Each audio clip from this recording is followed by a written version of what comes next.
It was the start of 1912. A giant chunk of ice broke off a glacier in southwest Greenland.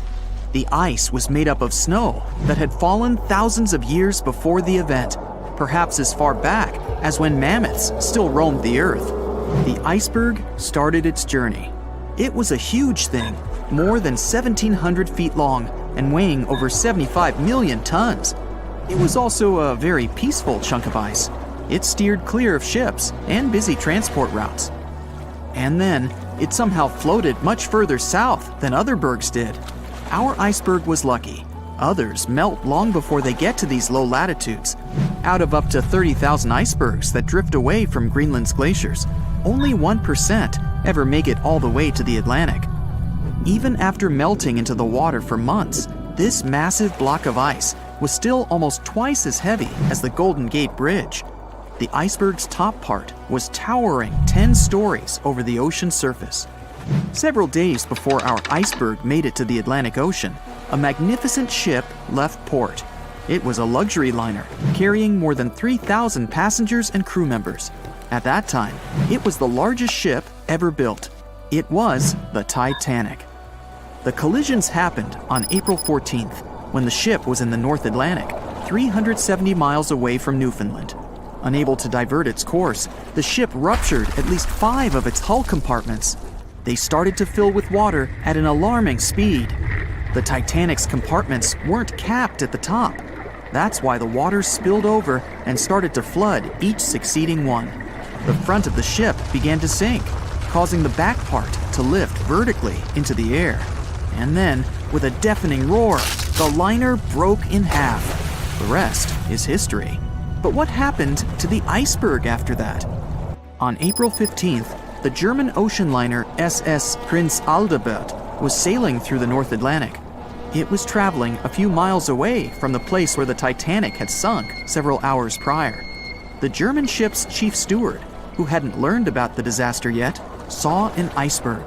What drew his attention was a large streak of red paint going along the iceberg's base. Surprised, the man took a photo of his discovery.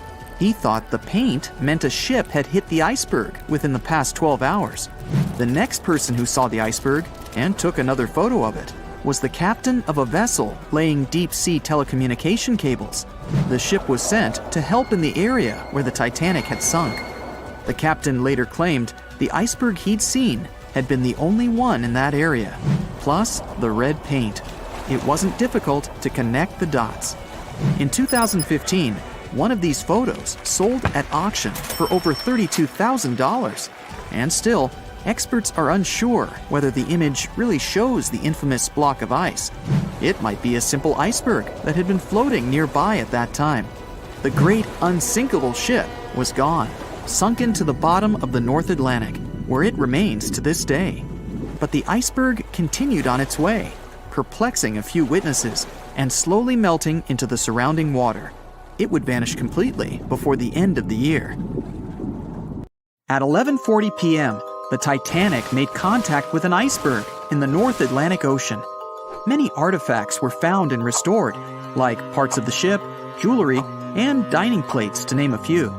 It took approximately 3 hours for the ship to be completely submerged in the remote icy water. The night was cold and very much alive. The orchestra was playing music as they enchanted the guests on board. Everyone was excited to arrive in America. It was still considered an amazing feat for a ship to cross the Atlantic back in 1912. But as the day went ahead, there was an atmosphere of impending doom for the captain and his crew. No one else felt it, though. It seemed to them nothing could possibly go wrong, and this would just be another regular night. To them, the Titanic was unsinkable. The last thing on your mind when thinking about the Titanic is the mail crew. Yes, there were mailmen on board delivering mail to America. It may seem like a pretty mundane occupation, but there was a very tough test to pass in order to be accepted on board. And only a few top candidates would qualify, and those few would get shortlisted and accepted. John Starr March, an American, was one of these mailmen earning between $1,000 to $1,500 a year working on the Titanic. Back in 1912, this was considered to be a lot of money. They were not officially part of the ship's crew, since the male crew was placed near the third-class quarters. But given their influence and resistance, they were eventually moved and given a private dining area. March got this job since he needed the money to support his family. He found a perfect way to earn some big bucks, working on a large ship traveling across the ocean. He was 51 at the time and came from New Jersey. Sadly, he was on board when the ship sank and didn't make it. But they recovered a pocket watch that gives us a little insight into what happened that fateful evening. It's a gold case engraved with filigree and had a caption saying it was made by the Elgin National Watch Company. On the surface, you'd think this would just make a pretty cool antique sitting over the fireplace, but there are some unusual details about it. There are obvious signs water seeped beneath the glass, and the black arms of the watch indicate the time to be exactly 1:27. It leaves us wondering why the clock stopped at this precise hour. What was the owner doing? The mail clerks were operating a fully functioning and efficient mail sorting facility on board the Titanic. This wasn't something you'd come by often on a cruise ship, since typical ocean liners use closed mail bags to transport the mail from one port to another. But the mail sorting facility on the Titanic allowed passengers to send out postcards whenever the ship docked in transit zones in Ireland and France. According to reports, people started heading back to their rooms at around 11 p.m., but some of them were still hanging around and enjoying their night. The 5 mailmen were celebrating a colleague's birthday in their separate dining room. 5 minutes before impact, crew members spotted the iceberg and rang the bell 3 times as a warning that something was ahead of the ship. They gave orders for the Titanic to move left, or, as they say in the biz, hard a starboard, to make the engines reverse.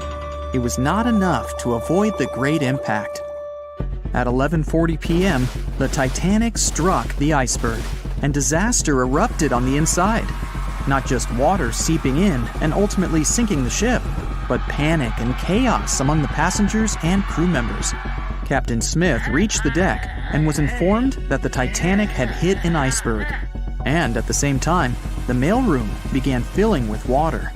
We know that the 880-foot ship was completely submerged at around 2:20 a.m., with 706 survivors.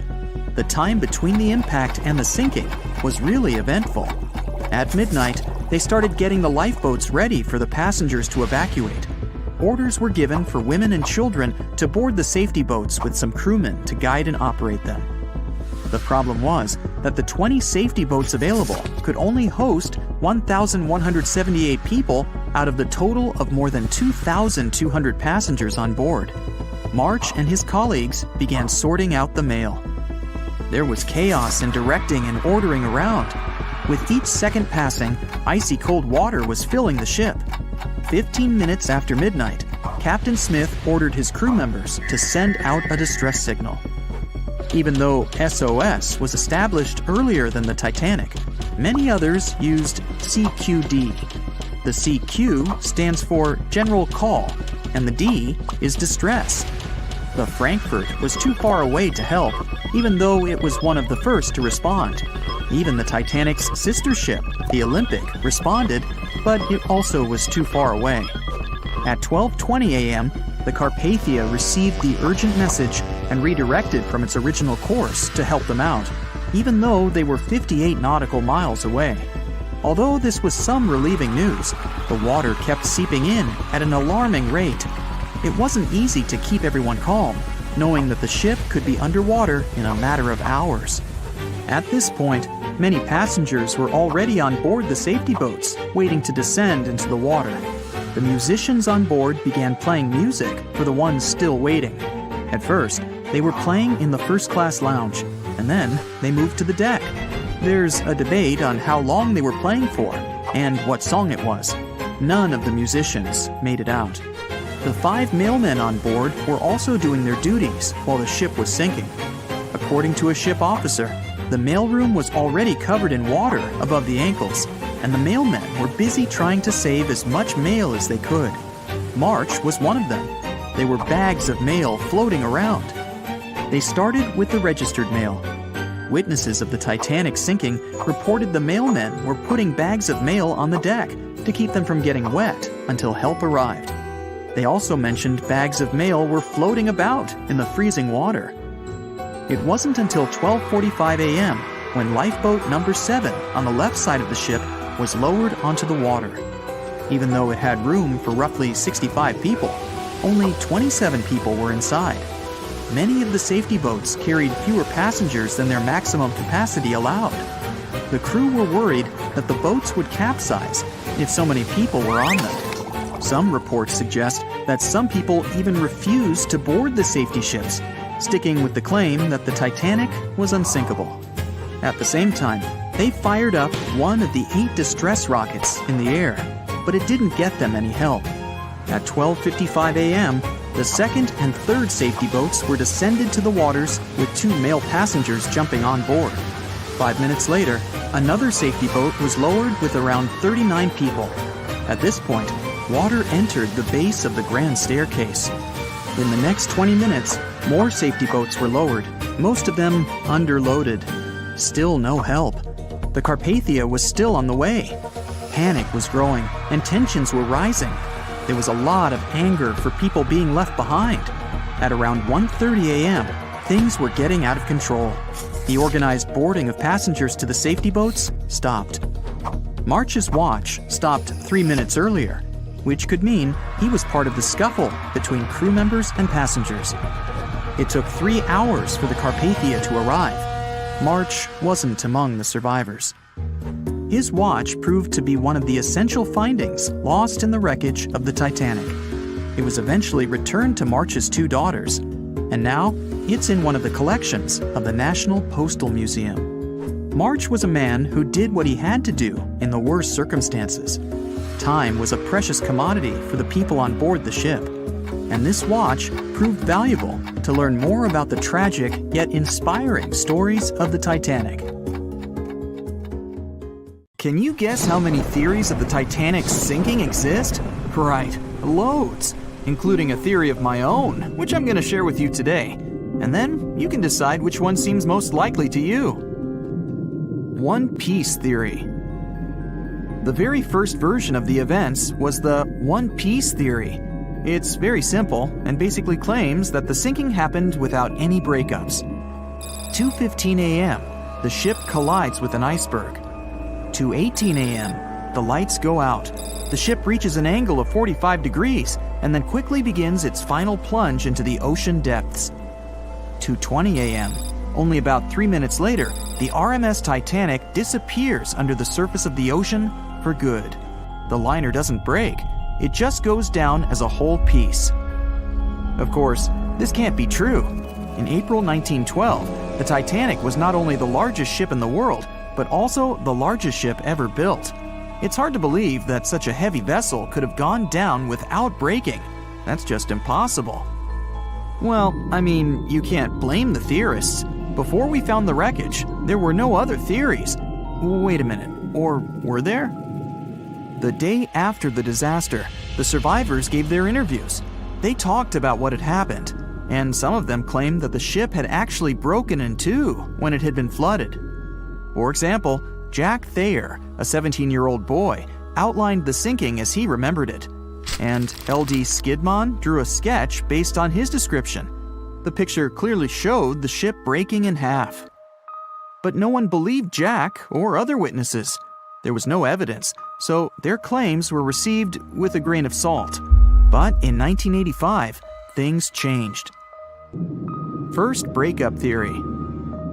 That's when Robert Ballard found the wreckage of the Titanic in the depths of the ocean. When people saw the wreckage, it became clear that Jack and the other survivors had been right. The Titanic did indeed break in two when it sank. So it's time for a new theory. 2:15 a.m. The keel breaks, the starboard list eases, and the hull continues to bow and crumble. 2:17 a.m. The galley sections break off. The towers immediately drop under their own weight. The lights go out. The stern is pulled into the air. The bow breaks off and starts sinking. The aft is barely hanging on to the starboard side of the stern section superstructure. The stern section slowly lists over to port as it begins sinking again. It rises up one last time and pivots in a semicircle as it sinks. It all sounds pretty convincing, right? But people began to find plot holes in this theory. For example, the Titanic couldn't have held together until it reached such a high angle. The breakup would have had to begin much earlier. This only meant there was still a vast field for research and speculations. So people started to come up with their own possible scenarios. How about we look first at the ones no one likes? V-break and Aaron 1912 V-break. According to the first breakup theory, the Titanic reached a high angle, and the weight of its unsupported stern caused it to crack from the top down. But it's physically impossible. So, are there any other ideas? In 2006, Roger Long, a naval architect, decided to research a so-called V theory. 2:17 a.m. The breakup begins at a shallow angle, perhaps as little as 11 degrees. The upper structure fails and starts to crack. At this moment, only its double bottom is holding the Titanic together, but it starts to bend under the strain too, failing the ship. Water is pouring through the crack. It increases the weight in between the two sections, bending the Titanic the other way and pulling it into shape somewhat resemblant to the letter V. The upper decks get mangled and bent together. The bow heads for the bottom, and the stern is the last to sink. This theory has since been disproven many times, though. Roger Long believed it because the broken edges of the upper decks in the Titanic's bow section were all mangled and crushed. However, we have learned that it happened because of the so-called hydraulic downburst, the force of the water crashing into the deck as the Titanic hit the ocean floor. Another V-break theory states that the bow had risen out of the water after the break. This theory was mainly peddled by one former Titanic enthusiast. But not only has this theory been proved to be physically impossible due to the bow's incredible mass, it was also inspired by incorrect information. Remember Jack Thayer?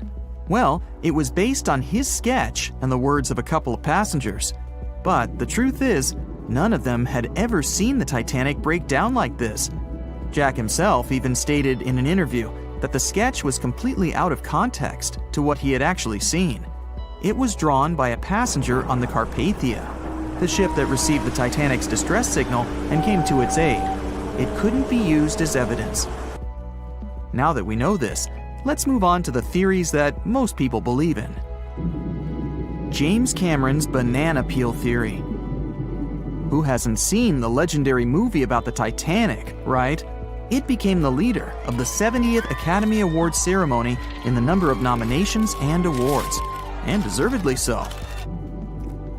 But did you know that James Cameron had been interested in the Titanic for many years and studied the ship's history? His books and research are very detailed, and he even came up with his own version of the events. It's called the banana split theory, and this is actually what you could see in the movie. Here's how it goes. The Titanic reaches a 23-degree angle and fractures down to the keel. The double bottom acts as a hinge as the stern falls down. When the double bottom fails, the bow and the stern separate. The stern lists to port, standing vertically, and then begins to go underwater. This theory is the most scientifically accurate one, along with Roy Mengat's theory. Wait, who's Roy Mengat? Mengat theory. Roy Mengat was an engineer who came up with the most plausible theory for the time being. 2:17 a.m. The lights go out on the Titanic. At this moment, the ship is at an angle of 20 to 23 degrees. Suddenly, the vessel snaps in two just around the third funnel. It causes the stern to settle into the water. The keel fails first. The draft and lower hull are crushed and break apart. Water surges into the bow and stern of the ship through the huge cracks, causing the bow section to sink beneath the waves. The stern rises up to the angle of 70 to 90 degrees, and then it sinks too. This theory seems to make the most sense, but it's quite controversial. The survivors who saw the breakup stated that the stern had settled back with the bow completely missing. Mengat's theory, however, contradicts that statement, while James Cameron's scenario takes this into account. Are you thinking what I'm thinking? The truth must be somewhere in the middle. My version. Now, as promised, I'll provide you with my version of the events. Well, it's not really my theory, more like a combination of Roy Mengat's and James Cameron's ones. I believe that James Cameron was right about the breakup. 2:17 a.m. The ship is at a high angle. The lights go out. Then it snaps into two pieces. The bow starts sinking. The double bottom is still attached to the stern for a minute or so. Once the double bottom fails, the two parts separate and the bow goes down. Then, as Mengat said, the stern rises up at a high angle, and then it begins to sink vertically.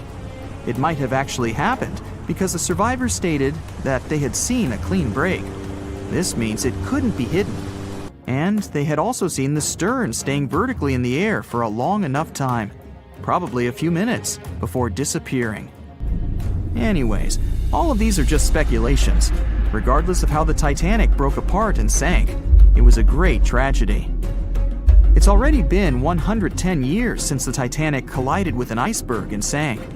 Did you know that in 2022, the Blue Star Line Company is completing the construction of an exact replica of the Titanic?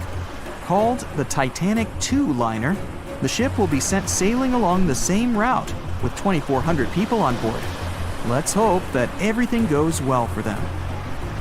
They were on their way to the New World when a rendezvous with an iceberg crushed all of their dreams and hopes. There was panic and tears and heartbreaking goodbyes, like that of Jack and Rose. Or was there? Let's see how well you know the real story of Titanic. The love story of Jack Dawson and Rose DeWitt Bukater was inspired by true events. What do you say? Is it a myth or a fact?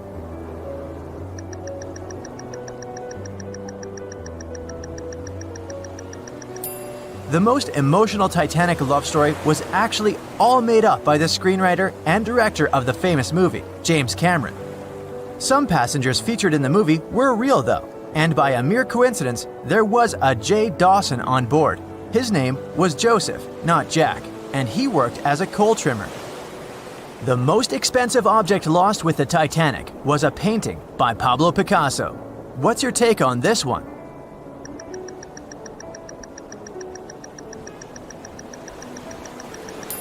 It's a myth. Another one given to us by the famous movie. The most valuable item that went down with the Titanic was probably a Mary Joseph Blondell painting, created in 1814. Some other valuable items were a violin that belonged to Wallace Hartley, the musician who insisted that they had to play till the very last moment. There was also a 1912 Renault Type CB Coupe de Ville that would now cost millions of dollars, a handwritten manuscript by Joseph Conrad, first edition essays by Francis Bacon, 5 Steinway grand pianos, and, of course, some fine china plates and cups, and first-class passengers' jewelry. The Titanic was the largest and the most luxurious passenger ship of its time.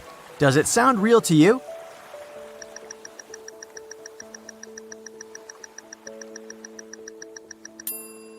Yep, it's totally true.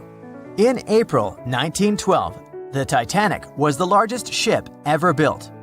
It was 882 feet long and had a maximum passenger capacity of 2,435 people. That's not a lot compared to the largest cruise ship of today, the Symphony of the Seas. It's just a bit longer than the Titanic, but has more than double the passenger numbers. And yes, no other cruise liner has probably beaten the Titanic in terms of luxury to this day. It costs more than $200 million to build in today's money. The tickets were also quite expensive. Duh! First-class tickets ranged in price from $1,700 in today's money for a berth up to $50,000 for one of the 2 parlor suites. Second-class tickets were $700. Third-class passengers had to pay between $170 to $460. Most of the passengers of the unsinkable ship managed to survive, True or false?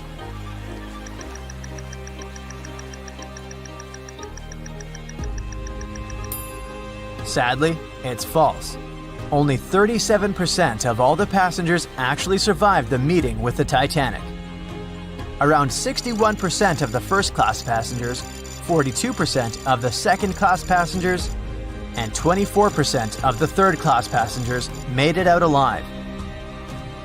The Titanic was passing through the Bermuda Triangle when things went wrong, and that's probably why it sunk. What do you say? Myth or reality?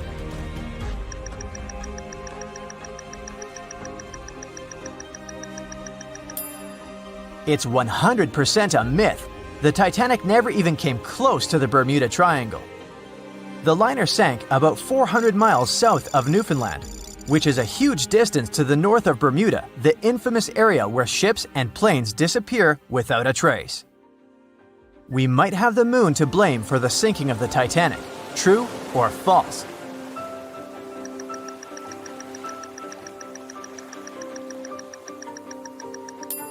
This one is true. The moon heavily affects the tides on Earth. The closer the moon is to the Earth, the stronger the tides are because of the increasing gravity of our satellite. Back in 1912, the moon was so close it made several glaciers in Greenland break apart. Massive chunks of ice that broke off from the glaciers started floating south. The supermoon event came just 6 minutes after a spring tide, the alignment of the moon, the sun, and the Earth that makes their combined gravity reach its peak twice a month. And the day before, our planet had come the closest to the sun that year, which made the gravity even stronger. This mixture of events created perfect conditions for one of the most powerful tides in history. Icebergs breaking off from Greenland's glaciers drift off to the coastal waters of Labrador and Newfoundland, where they often run aground. To move on, they need to either melt and become lighter or catch a high tide that would carry them further. The 1912's tide was as high as it gets. So they shifted many shipping routes south because of the huge amount of icebergs. But not the Titanic, of course, as they believed it was unsinkable. It took 4 hours and 40 minutes for the Titanic to sink. What do you say?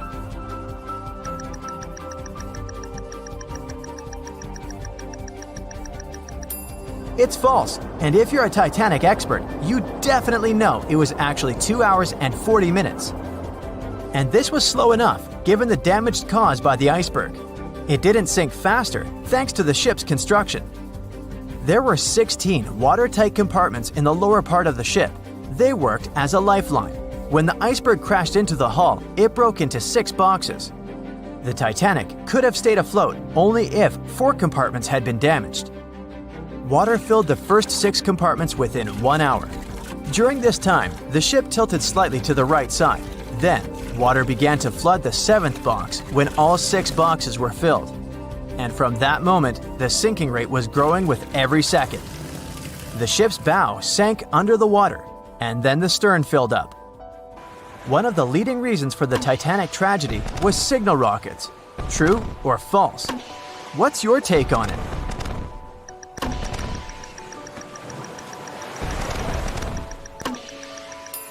This one is true.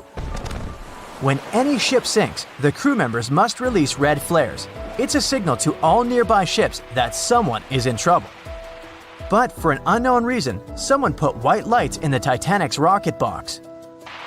When the ship crashed into an iceberg, the crew members released white flares. Another ship, SS Californian, was nearby at the time. Its captain knew the Titanic was going through a dangerous iceberg area. The crew of this ship didn't see the Titanic in the dark, but they noticed white rockets. Radio communication between the vessels didn't work. The SS Californian operator turned off the receiver. The Californian captain felt that something was wrong, so he sent a Morse lamp signal to the Titanic. But it was too late. The ship was already underwater, so no one could respond. Another ship, Samson, was sailing alongside the Titanic. It drifted with lights off since it was catching seals, and that's not legal. When the captain saw the Titanic's white rockets, he thought it was the Coast Guard. So Samson sailed away as fast as they could. They realized they had abandoned the drowning passengers once they made it to Iceland and learned the horrible news.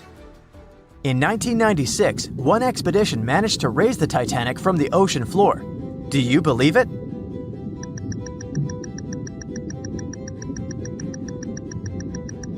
If you don't, you're right.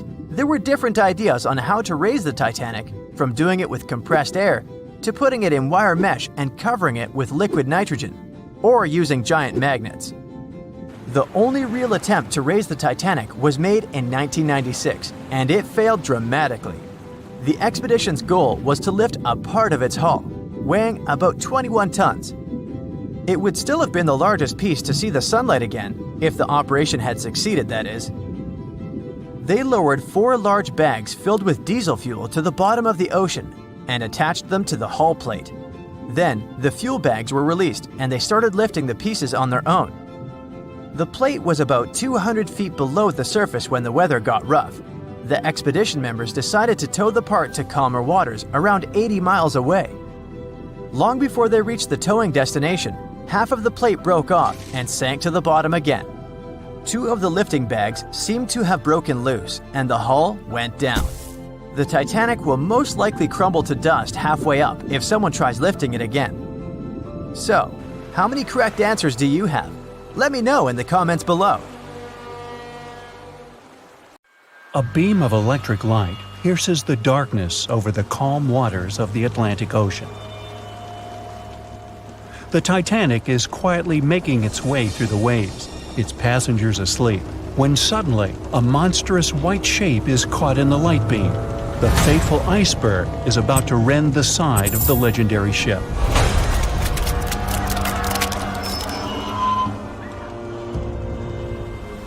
April 14, 1912, only 2 days before someone will take a photo of a giant iceberg with a pretty unusual elliptical shape. It turns out that this iceberg most likely formed out of snow that fell 100,000 years ago. Researchers used computer modeling to figure out its origin. They used data from 1912 and added some new information about winds and ocean currents. They concluded that the iceberg was probably a part of a small cluster of glaciers in southwest Greenland. These days, it's possible to calculate the routes of such icebergs in any given year in the past. So the infamous chunk of ice was on its way from Greenland to an area further south from Cornwall. If the ship had passed through that region only 2 days later, the iceberg would have moved far away from the point where they met. At first, the weight of the most well-known iceberg in the world was 75 million tons. With time, it started to slowly melt away. And when it sank the Titanic, its weight was only 1.5 million tons. By the time of the collision, it had probably been melting for months, but it was still a true monster. When the Titanic sank, the iceberg was 400 feet long, and more than 100 feet of its surface was above the water. Some people believe it was a supermoon that caused the Titanic to sink. That night, there was a rare lunar event. It hadn't happened for 1,400 years. In normal conditions, the iceberg wouldn't have traveled so far south without melting and losing the largest part of its mass.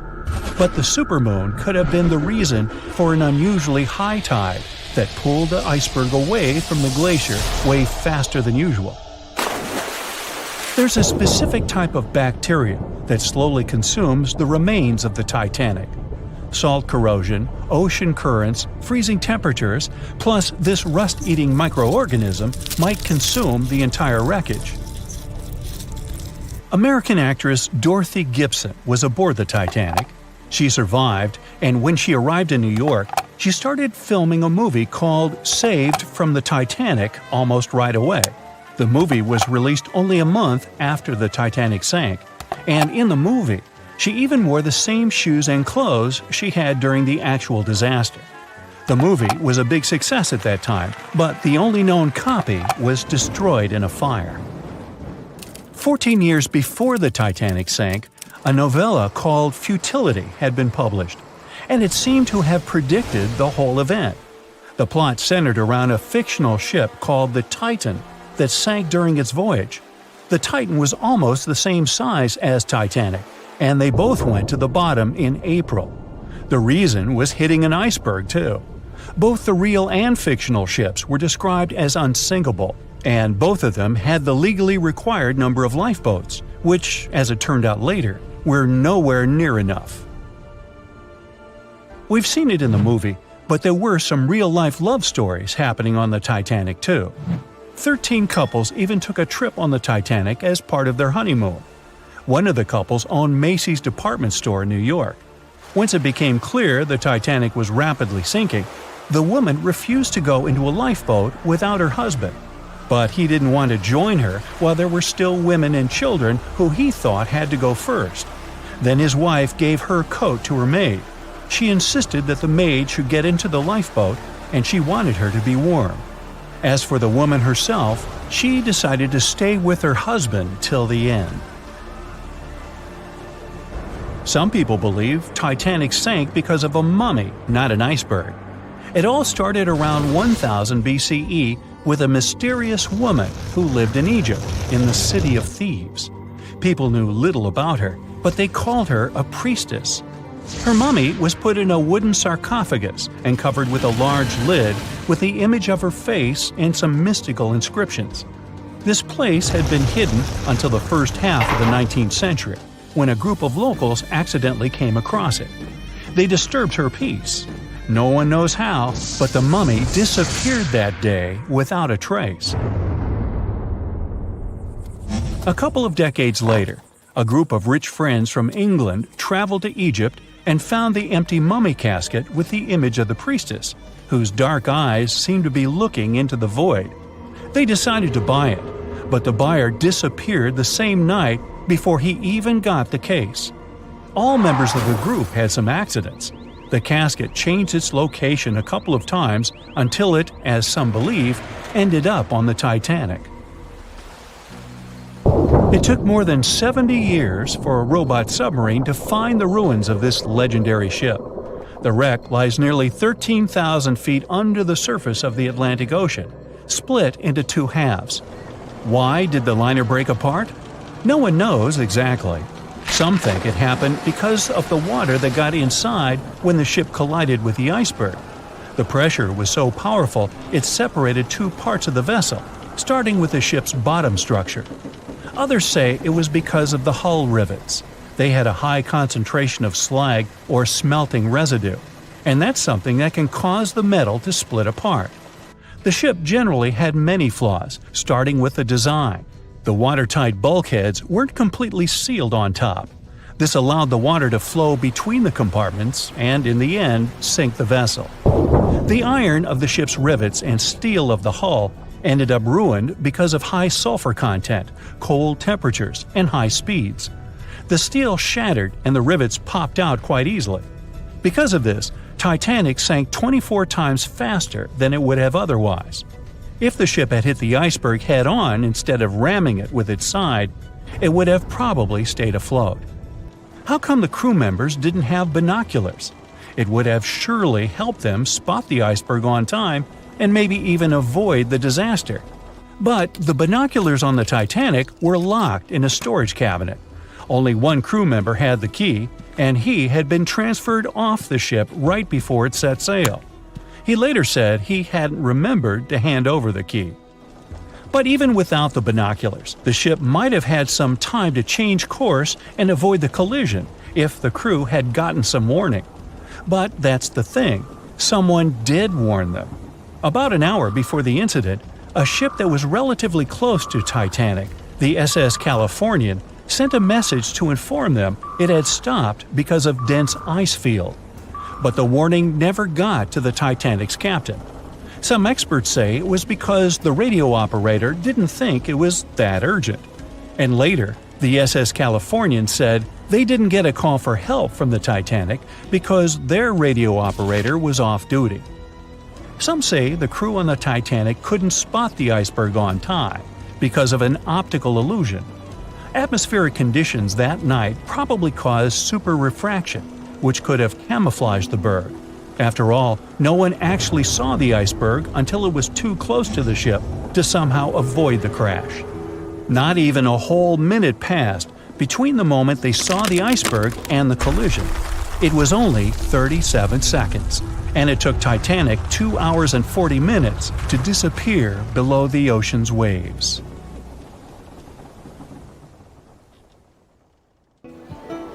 On April 10, 1912, crowds gathered at Southampton Beach to wave off what was, at the time, the world's largest and most prestigious ship, the RMS Titanic. The cost of the most expensive first-class parlor ticket was $4,350. That's around $70,000 in today's money. But barely 5 days after steaming away, the ship was swallowed by the Atlantic Ocean. So let's rewind and go back to what actually happened on that fateful night. The captain wanted to set a speed record for the ship's maiden voyage and arrive early. The ship was deemed unsinkable, so he went full throttle into the dark Arctic waters. After spotting the 100-foot iceberg, the crew desperately tried to steer the vessel away and avoid the collision, but the Titanic was traveling too fast, and the iceberg tore down the side of the ship, creating a huge opening in the hull. It wasn't a continuous rip, and damage was caused in several places. In total, the damage spanned along an area of around 300 feet. But the ship's designers had prepared for the prospect of a collision and added watertight compartments down each side of the ship to act as a buffer zone. 4 of these compartments could be breached and the ship would still stay afloat. But because the iceberg tore down the side of the Titanic, it ripped holes in 6 compartments. The compartments didn't extend up the total height of all decks and weren't actually sealed at the top. This is why, when more than 4 were flooded, water reached over the top of the bulkheads and filled the remaining compartments, causing the ship to sink into the ocean. Think of it as water spilling over an ice cube tray. But what if the collision was head-on? Would it still have sunk? Ships are designed with potential crashes in mind, and most vessels have collision bulkheads in the bow. Most of all, it's like your car's bumper or crumple zone. It's a safety feature that can withstand a direct hit. The bow could have taken some of the impact, and some experts have suggested that if it hit head-on, only 2 to 4 of the watertight compartments would have been flooded.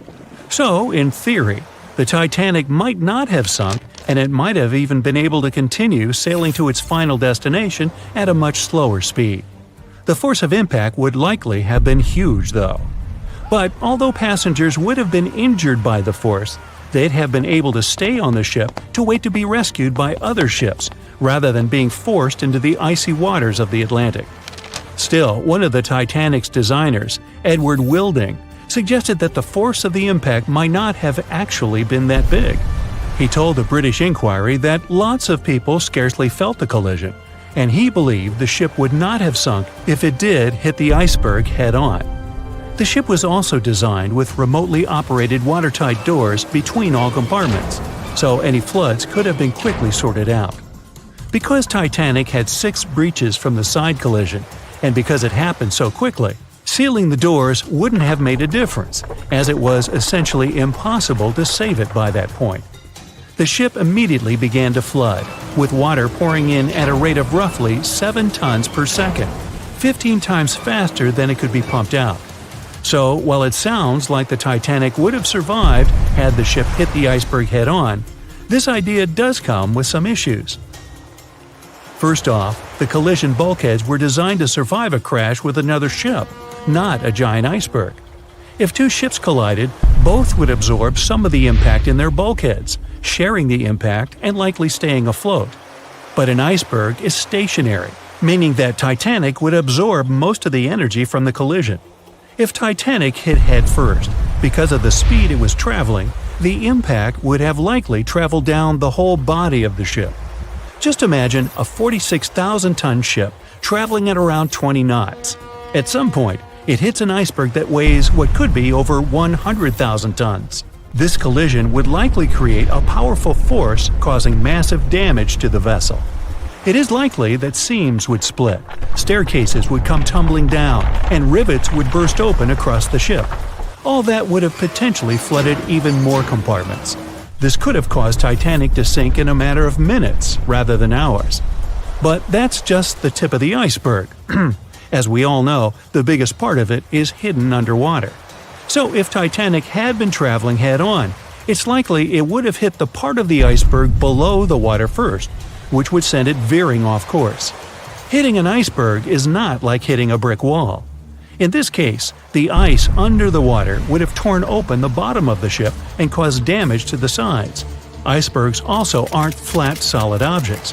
If a flat collision happened, the ship might have stayed afloat, but icebergs come in many shapes and sizes, from domes to wedges. Studies have also been done on the steel used to produce Titanic, and the tests show the metal was about 10 times more brittle than the steel we use today. The ship was built before we understood the effects of low temperature on steel. The old steel used to make the vessel would not bend when faced with freezing temperatures, but break. Recovered pieces of Titanic's hull plates show that the hull just shattered on impact. Hitting head-on would also cause a very severe and abrupt stop, so even if the ship hadn't sunk, there would still have been major issues. Think about when you suddenly hit the brakes on your car, or when the bus stops while you're walking down the aisle and you get flung forward.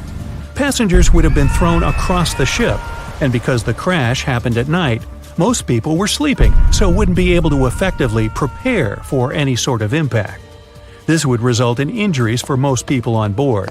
It would be especially bad for those at the front of the ship, where the accommodation for the off-duty firefighters, greasers, and engineers was.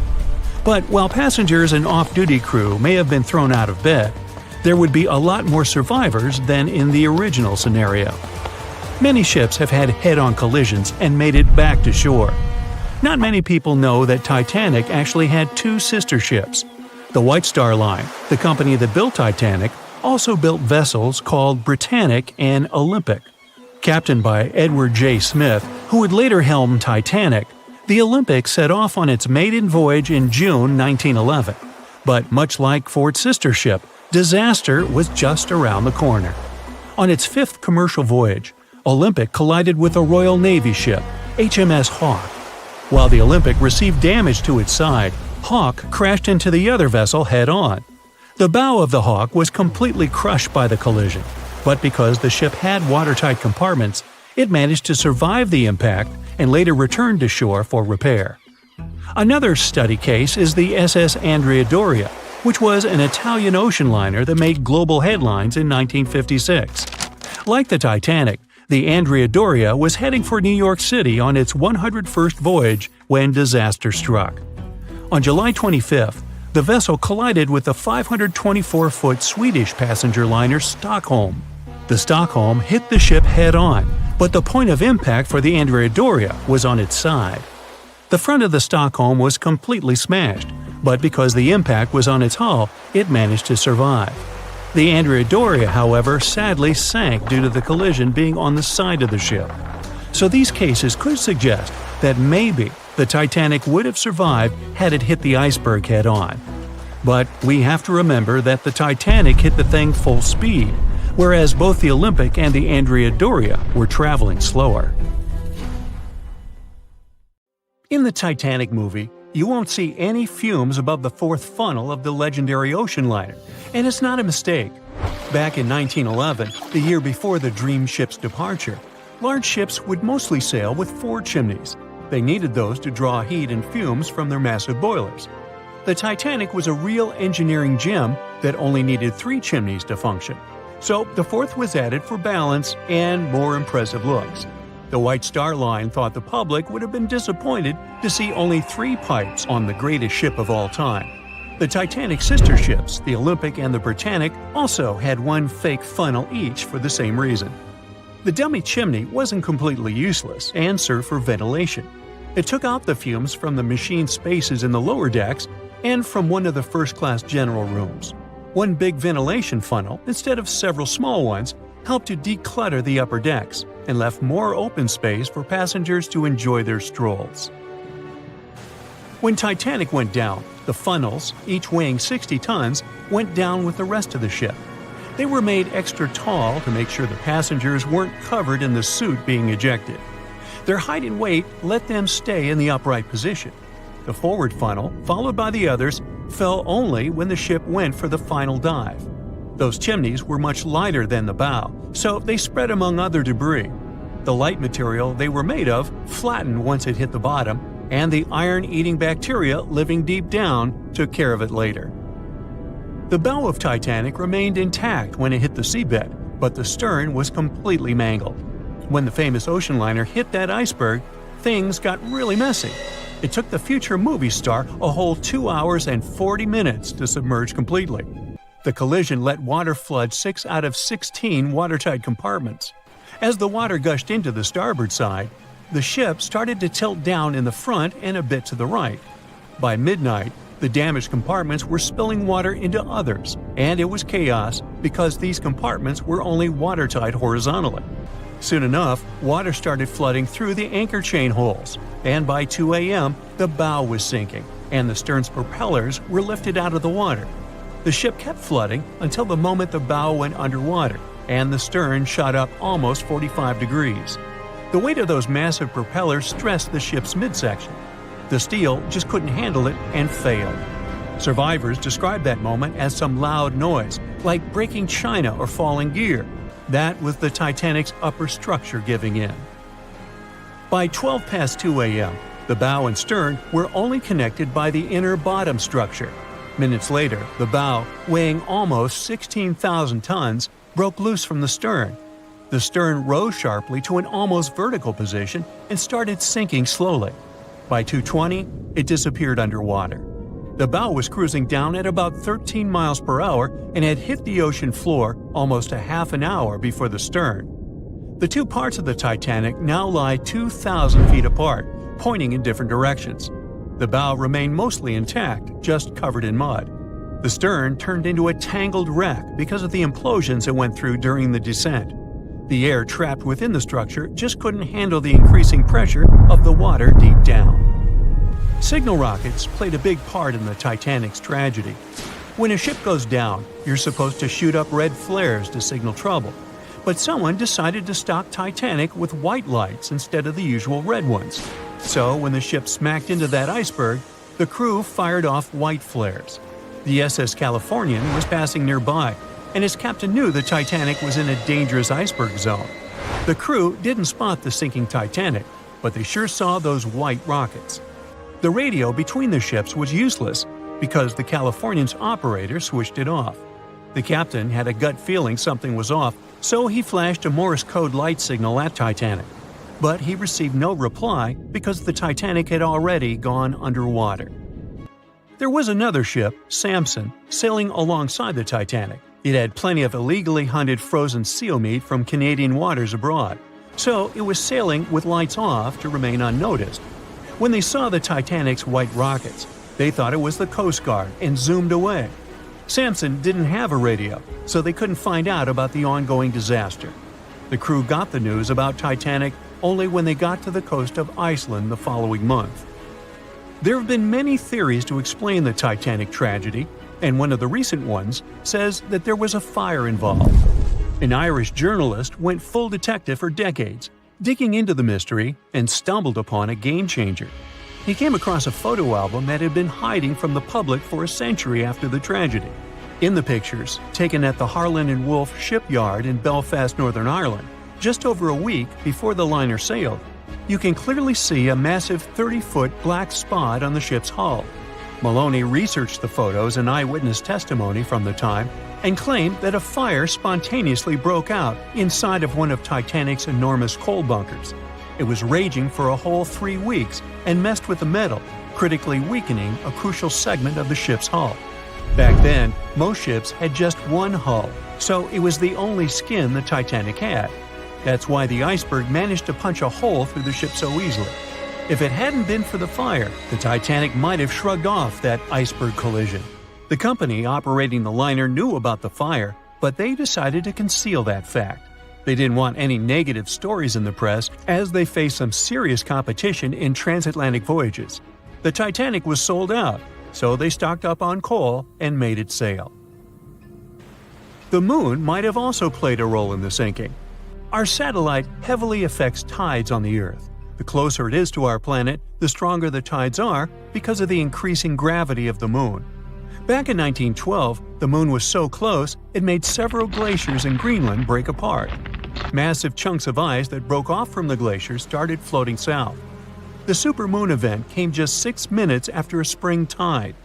During new and full moons, the alignment of the moon, the Earth, and the Sun makes their combined gravity reach its peak. And the day before, our planet had come the closest to the Sun that year, which made the gravity even stronger. This mixture of events created perfect conditions for one of the most powerful tides in history. It created the perfect conditions for the icebergs breaking off from Greenland's glaciers to move freely. Opponents of this theory say that the difference in tidal force wasn't actually that big, and it couldn't have been the main cause of the sinking. The iceberg tore down the side of the ship, leaving a huge opening in the hull. It wasn't a continuous rip, and damage was caused in several places.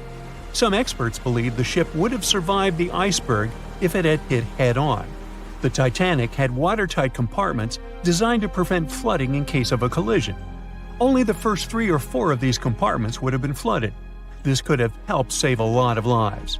Supporters of this theory put the blame for the disaster on First Officer William Murdoch. Huge, fast-moving ships don't just turn in a matter of seconds like a speeding car. It takes minutes.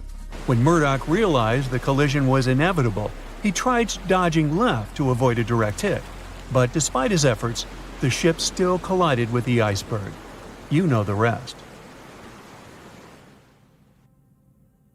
Meet Arthur John Priest. No, he isn't famous for being a painter or for discovering some long-lost treasure. He didn't invent some cool gadget or break any world records. No, Arthur John Priest is famous simply for being unsinkable. Proving one can be both lucky and unlucky at the same time, Priest was involved in and survived several mishaps at sea, including the fateful maiden voyage of the Titanic. Priest was not a rich man interested in sailing for pleasure.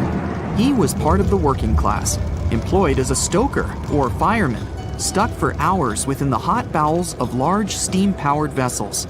His job was dirty and difficult. He was responsible for keeping the furnaces lit, feeding them coal to ensure enough steam was produced for the engines to work. He had to be careful about not overheating the system or setting fire to the whole ship. The furnaces had to be carefully watched and constantly fed. He breathed it all in a while, working and fighting with the sweat and the dirt. He would often work shirtless because of the heat and was always covered in black coal dust. And when he finally had a break, his shared living quarters were nearby in the same part of the ship. He must have been good at his job though, because he had no trouble finding work. But wherever he went, bad luck seemed to follow. The first incident was a mild one. As a young man, Priest worked on the RMS Asturias. The passenger liner first set sail in 1907, traveling between Southampton in the UK to Buenos Aires in Argentina. At some point during its maiden voyage, the ship suffered a small collision. The damage was bad enough that the ship returned for repairs. Thankfully, there were no reports of any serious injuries. Priest, unfazed, simply went to work on another ship, but his bad luck lingered on the Asturias. In 1914, the Asturias became a hospital ship, helping care for sick men and women around Europe while bringing them home to England. But in March 1917, at just around midnight, the ship was struck by a foreign object. Its hull was breached and the engine room flooded. The captain ordered everyone to abandon the ship, sending crew, patients, and health staff scrambling for the lifeboats. The vessel was still moving, powering through the water because the main controls, located within the flooded engine room, could not be turned off. The captain refused to leave the ship while people were still trying to escape. He was able to aim the Asturias towards Bolt Head, where it finally hit land and couldn't sink. The remaining lifeboats were lowered and the final survivors made it to safety. When they studied the damage on the ship later, the Asturias was declared a total write-off. It might be hard to pin this particular disaster on Priest. After all, he wasn't even on the ship at the time. But it seemed that many of the ships on which he served were destined for trouble. His bad luck followed him to his next job on the RMS Olympic, a massive ocean liner. The Olympic was big. In fact, it had been designed and built as part of the fleet that included the Titanic. But with size came sacrifice. The Olympic was great at moving in one direction, but very difficult to handle when it needed to turn. It was September 1911. The Olympic was trying to alter its course. The Hawk, a smaller ship sailing nearby, didn't give the larger vessel enough room to maneuver, and the two slammed into each other. Because the Hawk was engineered to deal with potential confrontations when out at sea, its reinforced bow tore through the Olympic. Two large gashes appeared on the ocean liner's side. The propeller shaft was badly twisted, and worse, the ship began to take on water. Somehow, the Olympic made it to shore without sinking, and nobody was seriously hurt. Priest had no idea that this was just a small taste of what his future held for him. He next found employment on a brand new ship, a better ship, an unsinkable marvel that was said to be the biggest vessel to have ever been built. Yes, he was going to work on the Titanic. And what a job! It took 29 boilers, requiring 850 tons of coal a day to produce enough steam to power the Titanic. Priest was just one of 150 stokers toiling away in the ship's underbelly, keeping those fires burning day and night. He made around $30 a month. But on April 14, 1912, he would find himself flung from a world of extreme heat to one of blistering cold. At approximately 11:35 p.m., the crew spotted an iceberg. The Titanic tried to avoid it, but the alarm had been sounded too late. 5 minutes later, the two collided. The iceberg tore through the hull, and the once watertight compartments inside were badly ruptured. As the cold Atlantic water flooded in, the ship began to sink.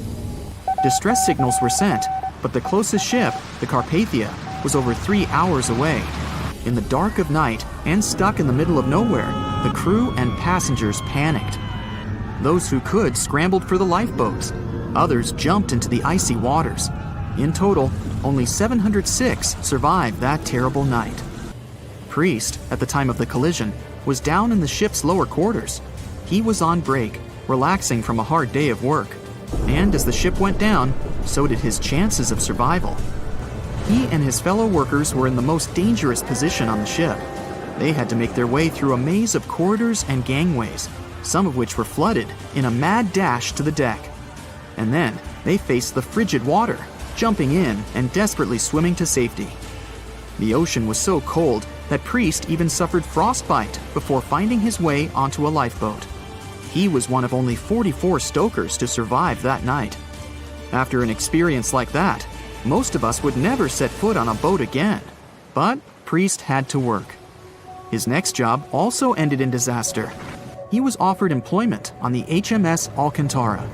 It went down in 1916, and Priest was again one of the few to make it to safety.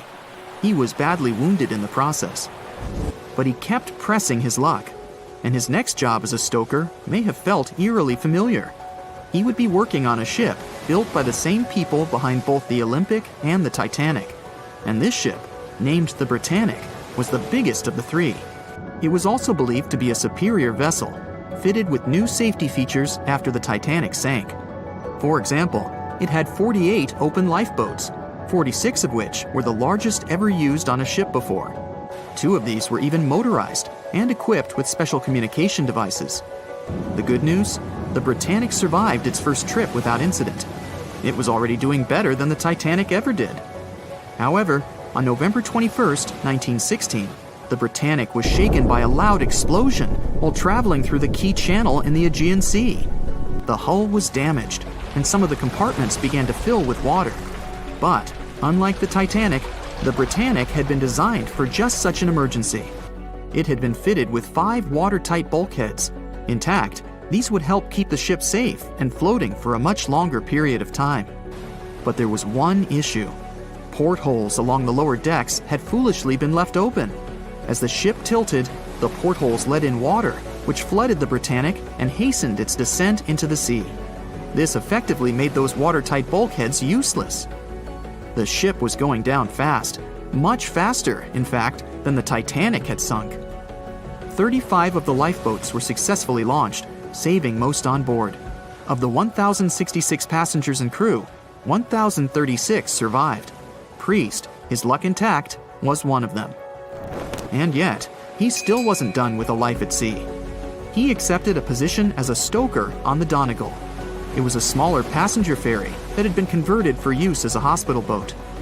In April 1917, it was struck by a foreign object while fleeing an unsafe situation, and though he suffered from a head injury, Priest was again one of the survivors. It took experiencing 2 collisions and 4 sinkings before Priest was finally ready to retire.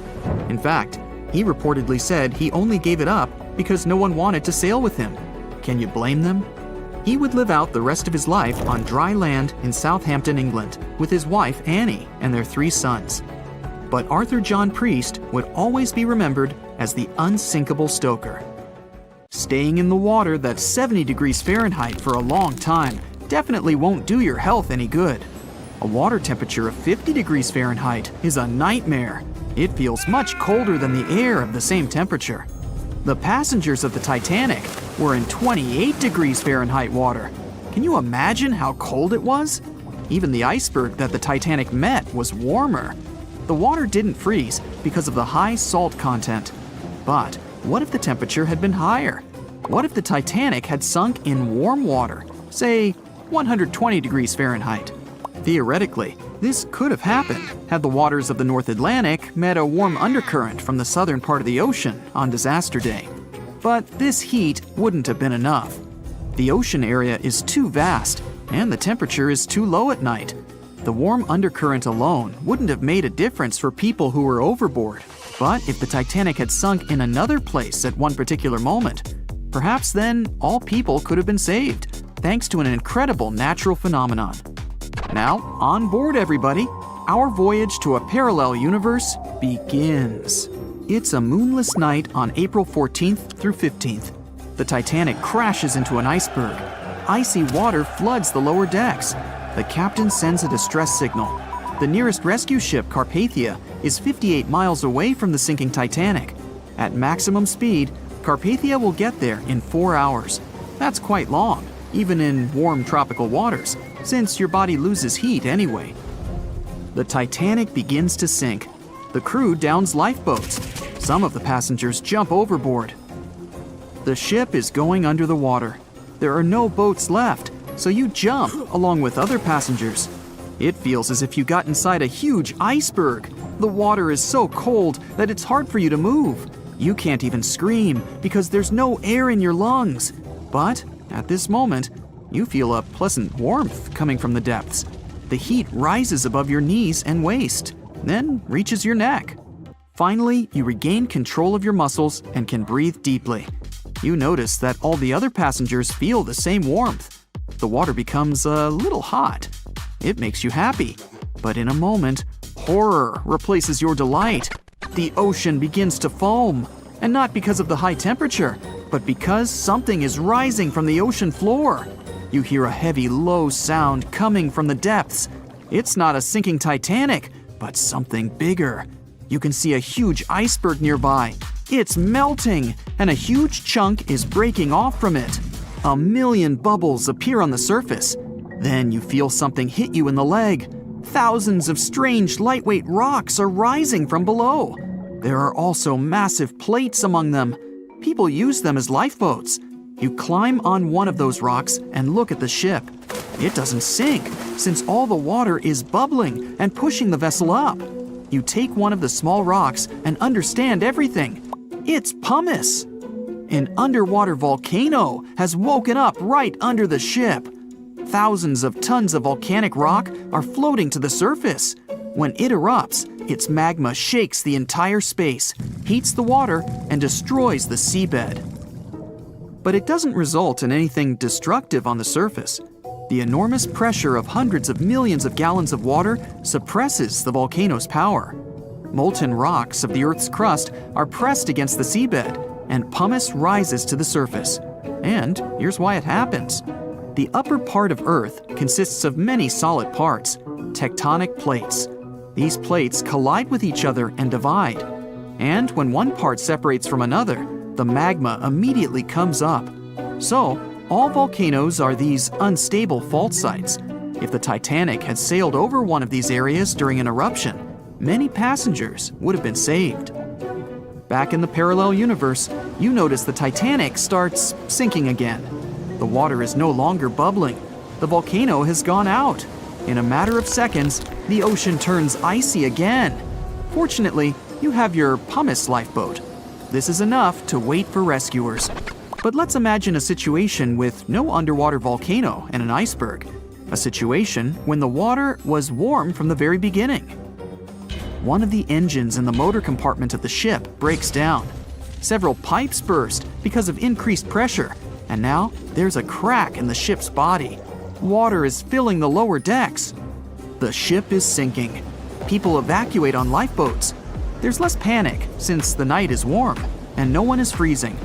Each passenger gets a life jacket. The ship is breaking. You understand that you have to jump. The Titanic goes underwater. Many passengers fall overboard in horror. They dive into the dark ocean and immediately come to the surface. Panic and complete chaos take over. The ship disappears in the dark, and finally, it's all silent. A few minutes pass, and you notice there's no panic at all. The water is warm. Almost all passengers have life jackets. Someone is floating on the wooden ship wreckage. After a couple of hours, the water no longer seems so comfortable. The ocean takes away your body heat. To keep warm, passengers swim closer to each other in a tight circle. Yeah, now it's quite possible to wait for another couple of hours till the rescuers come. People on lifeboats sail closer and take those who freeze on board. Passengers take turns, 20 minutes in the water, then 20 minutes in boats. It's essential not to take your clothes off. Even a wet outfit helps keep your body warm for longer. And when it seems that everyone is saved, somebody screams. A girl in a boat looks scared. She trembles with fear and points her finger into the black water. Passengers try to see what's there and notice a triangular fin. 1, 2, 3. There are so many of them! The noise of the sinking ship has attracted a group of sharks. And now, they are circling the survivors, hoping to satisfy their hunger. They're swimming slowly. It doesn't look like they're going to attack. But you should keep your eyes open, as these fish are some of the world's most aggressive and dangerous sharks, the bull sharks. They can be agile, fast, and unpredictable. They don't swim in the cold waters of the Atlantic, but the water in this parallel universe is perfect for them. The sharks are strong and sturdy. They create the illusion of slowness to relax their prey. They're called bull sharks because of their short, blunt muzzle, like that of a bull, and they like to hit a target or other sharks with their forehead. Several fish are ramming boats. Someone falls into the water. Fortunately, people help them back on board. The sharks aren't going to retreat. Chaos and panic ensue. People are screaming and splashing the water with paddles to scare away the fish, but it doesn't help. One of the sharks opens its toothy mouth and clings to a boat. At this moment, you notice more fins nearby. A pack of great white sharks arrives at the party. They are some of the most dangerous animals on the planet. They're big, fast, and strong, and their 300 triangular teeth lined in several rows are sharp as blades. Great white sharks swim around the boats and scare away the bull sharks. You fall off the boat and see a big fin approaching you. Fear awakens the survival instinct in you. You're trying your best to swim away from the shark as far as possible. Of course, it's useless, since the shark is much faster and will definitely catch you. You feel your foot touching the shark's nose. The other foot gets into the toothy mouth. You scream in horror. After a second, the shark lets you go. Great white sharks rarely attack people. If they bite, it's just to test you. After all, the shark's favorite prey is seals. It simply loses interest if it realizes you aren't a seal. But if the shark is starving, it doesn't matter to it what kind of prey you are. Lucky for you, this one is not like that. Those survivors in the boats have almost nothing to fear either. Great white sharks don't attack them. They can push boats slightly, but only to test them. The great white shark is swimming away from you. But a bull one appears, and it looks like it's hungry. The shark is swimming towards you, opens its mouth, and a loud ship horn penetrates the water. This is the RMS Carpathia that has come to the rescue. All the sharks swim away scared. All passengers are saved. Back in our universe, another ship that had been nearby could have saved the passengers much earlier. But that's another story. You know SOS, don't you? 3 dots, 3 dashes, and 3 more dots. It's an easy enough signal to tap out in Morse code, It means save our souls or save our ship.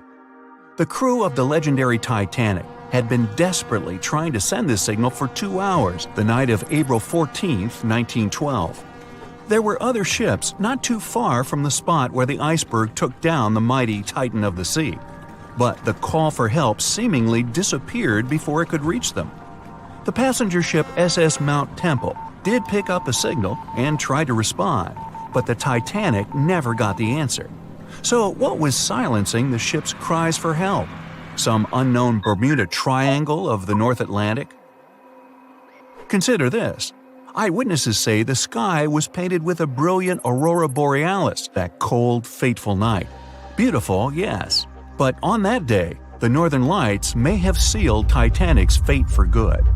You see, the aurora borealis forms thanks to geomagnetic storms. Sounds complicated, but those are basically fluctuations in the Earth's magnetic sphere, and what causes those is the sun itself. The magnetic sphere is like a protective bubble that surrounds our planet. It blocks harmful solar rays, winds, and other cosmic dangers from reaching us. Without it, life on our planet wouldn't be possible. Earth would look more like Mars. You also have it to thank for compasses pointing north. Experts know the Earth's magnetosphere affects navigational equipment, or disrupts it. Which brings us back to the Titanic. Recently, a published weather researcher named Mila Zenkova proposed a theory that solar flares, which provoked a geomagnetic storm, could have played a major role in the Titanic's untimely demise. Solar flares make themselves known on Earth all the time. Some people are especially sensitive to the magnetic storms they cause. These unlucky folks can feel weakness, fatigue, headaches, and even mood swings. On usual days, the pressure is the same on both sides. The magnetosphere blocks all the bad stuff, and we're all happy. But sometimes, explosions occur on the sun. They can be massive, Earth-sized. These flares shoot out a wave of charged particles that collides with the magnetosphere at high speeds. Our protective bubble then goes on the defense. It shrinks, deforms, and pushes those particles toward the poles. Enter those brilliant lights dancing above the Titanic that night. In the north, we know it as Aurora Borealis. In the south, Aurora Australis, or the Southern Lights. When the magnetosphere pushes those solar and cosmic particles toward the poles, they collide with molecules of different gases. That's why you get the range of colors. For example, oxygen can be green or red depending on the distance, and nitrogen is blue or purple. What multiple people saw that night was exactly this phenomenon, including the second officer from the rescue ship Carpathia. He wrote it down in the logbook before getting the distress call from the Titanic. But I'm getting ahead of myself. Auroras are a visible sign of a geomagnetic storm. Now, about navigational equipment. This applies to satellite and radio frequency devices. Remember, they didn't have iPhones back in the Titanic days, so the average person couldn't notice their gadgets going haywire. But navigational devices and wireless telegraph did exist and were actively used. Rewind back to the Middle Ages, when sailors noticed that, on some days, compasses wigged out. The arrows spun in all directions, and people back then had no idea why. It wasn't until the 18th century when French scientists found out that such problematic days occur at the same time as black spots appearing on the sun. Solar flares, the mystery was solved. Now, the Titanic had the most advanced, well-known radio equipment at that time.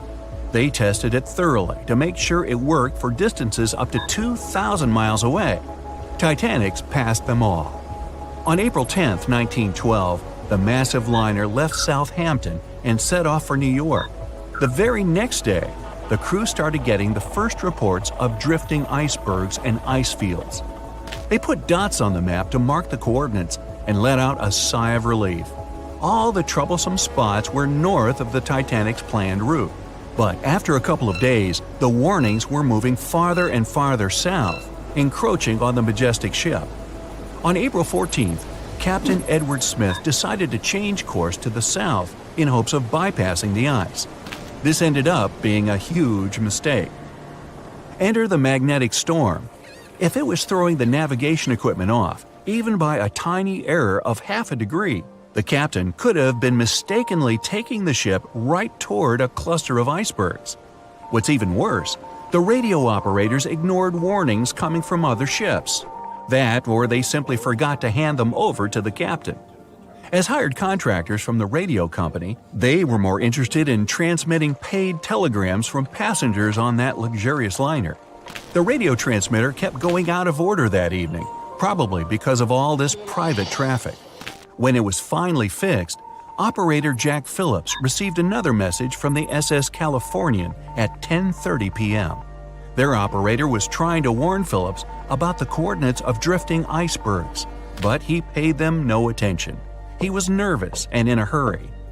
Was the magnetic storm to blame for his frayed nerves and bad mood? We can only speculate. But as you know, some people are more sensitive to these things.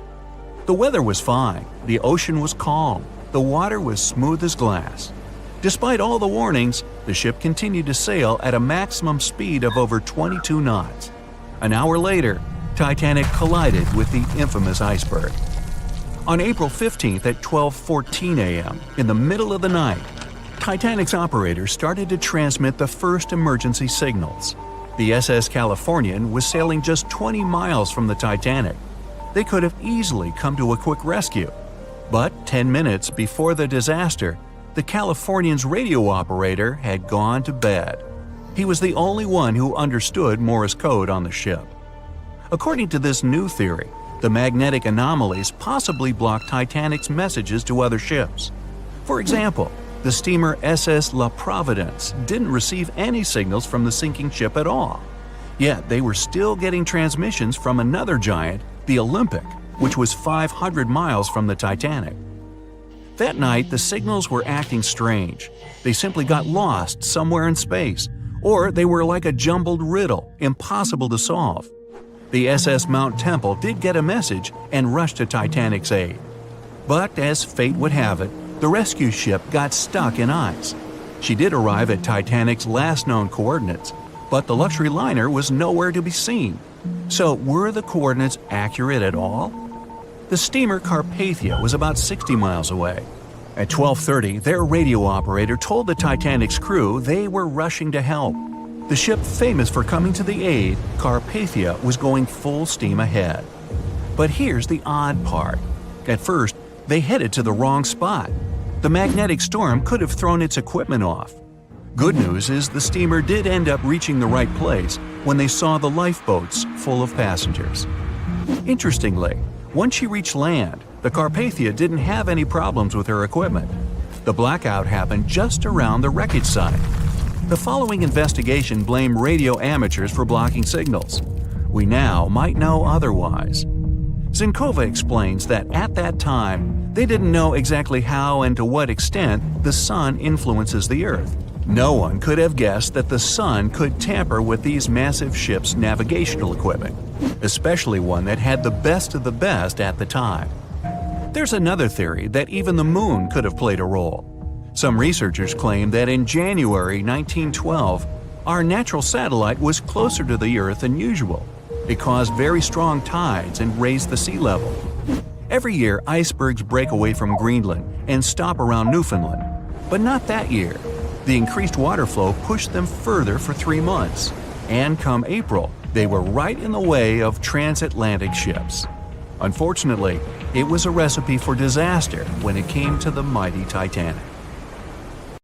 No one could ever have imagined that the unsinkable Titanic would collide with an iceberg, except for one man, William Thomas Stead. Well, not directly, of course.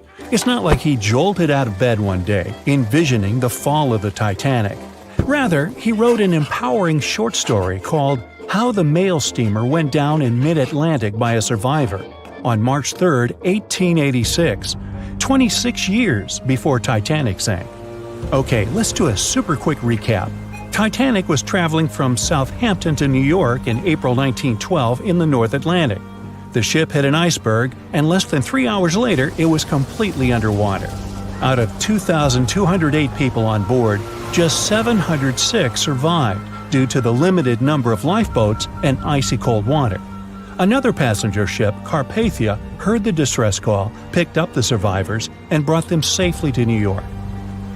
The short story William Stead wrote was about Thomas, a British sailor, who got on a passenger liner bound for the U.S. At one point, the protagonist realized there weren't enough lifeboats for everyone on board the ship in case something happened. A couple of days later, heavy fog covered everything in sight.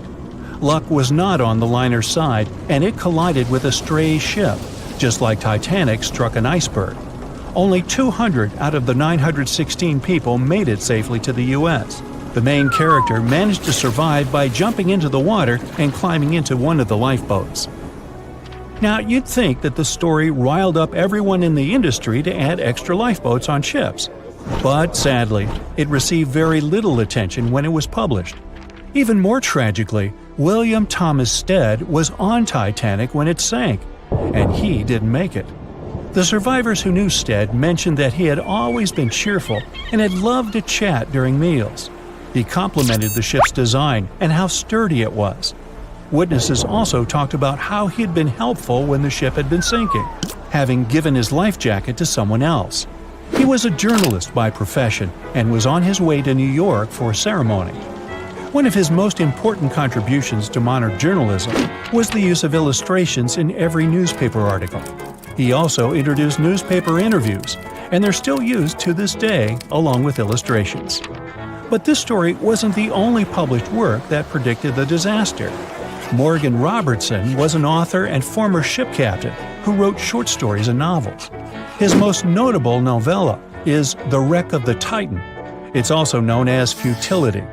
The book was written in 1898, 14 years before Titanic. It was a fictional story about the Titan, an ocean liner similar to Titanic, which was crossing the North Atlantic. It's also a coincidence that Titan was just as fast as Titanic and shared many other similarities, like size and design. The book described it as unsinkable and the largest ship to hit the ocean at the time. That's what they said about Titanic, too. Another eerie similarity was the limited number of lifeboats it had. The story took place in April, and that's when Titanic set off on its journey and hit the iceberg. The Titan story also mentioned that barely anyone had survived that horrible accident.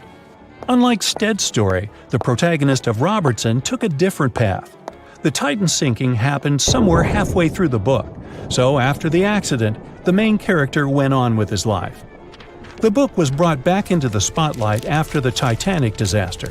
How could someone describe the events that took place almost a decade later so accurately? Many started to believe Robertson could see the future. But the reality was that Robertson knew his way around a ship. It was easy for him to write down the nitty-gritty of things without doing more research.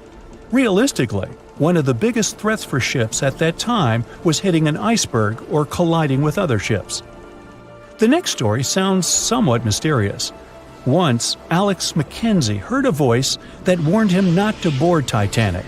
But when he turned around, there was nobody there. As he continued walking, the voice spoke to him again. But this time, it was louder and more distinct. He took the warning seriously and decided to cancel the trip and go back to Glasgow, Scotland, his hometown. His grandparents weren't too happy to find him back home instead of on Titanic. After all, the ticket was very expensive. That disappointment very soon disappeared when they heard that the ship had struck an iceberg. John Coffey was a member of the crew of Titanic, but he decided to ditch the ride when the ship stopped at his hometown in Queenstown, Ireland. His inner voice told him to get off the liner, and he did. He was only 23 at the time, and for someone his age, it could be a major career boost and an opportunity to grow. Despite the horrible tragedy, the guy signed to work with the RMS Mauritania just months after the Titanic sinking. Talk about commitment. Some added info was revealed about what may have contributed to the fall of Titanic. The constructors insisted that the ship was unsinkable, but many people later theorized that the vessel's steel plates had been too frail for the freezing Atlantic water. It may have caused the rivets to pop, allowing ocean water to seep inside. Another theory is that there may have been a fire in the hull of the Titanic that had been raging for 3 weeks before the voyage.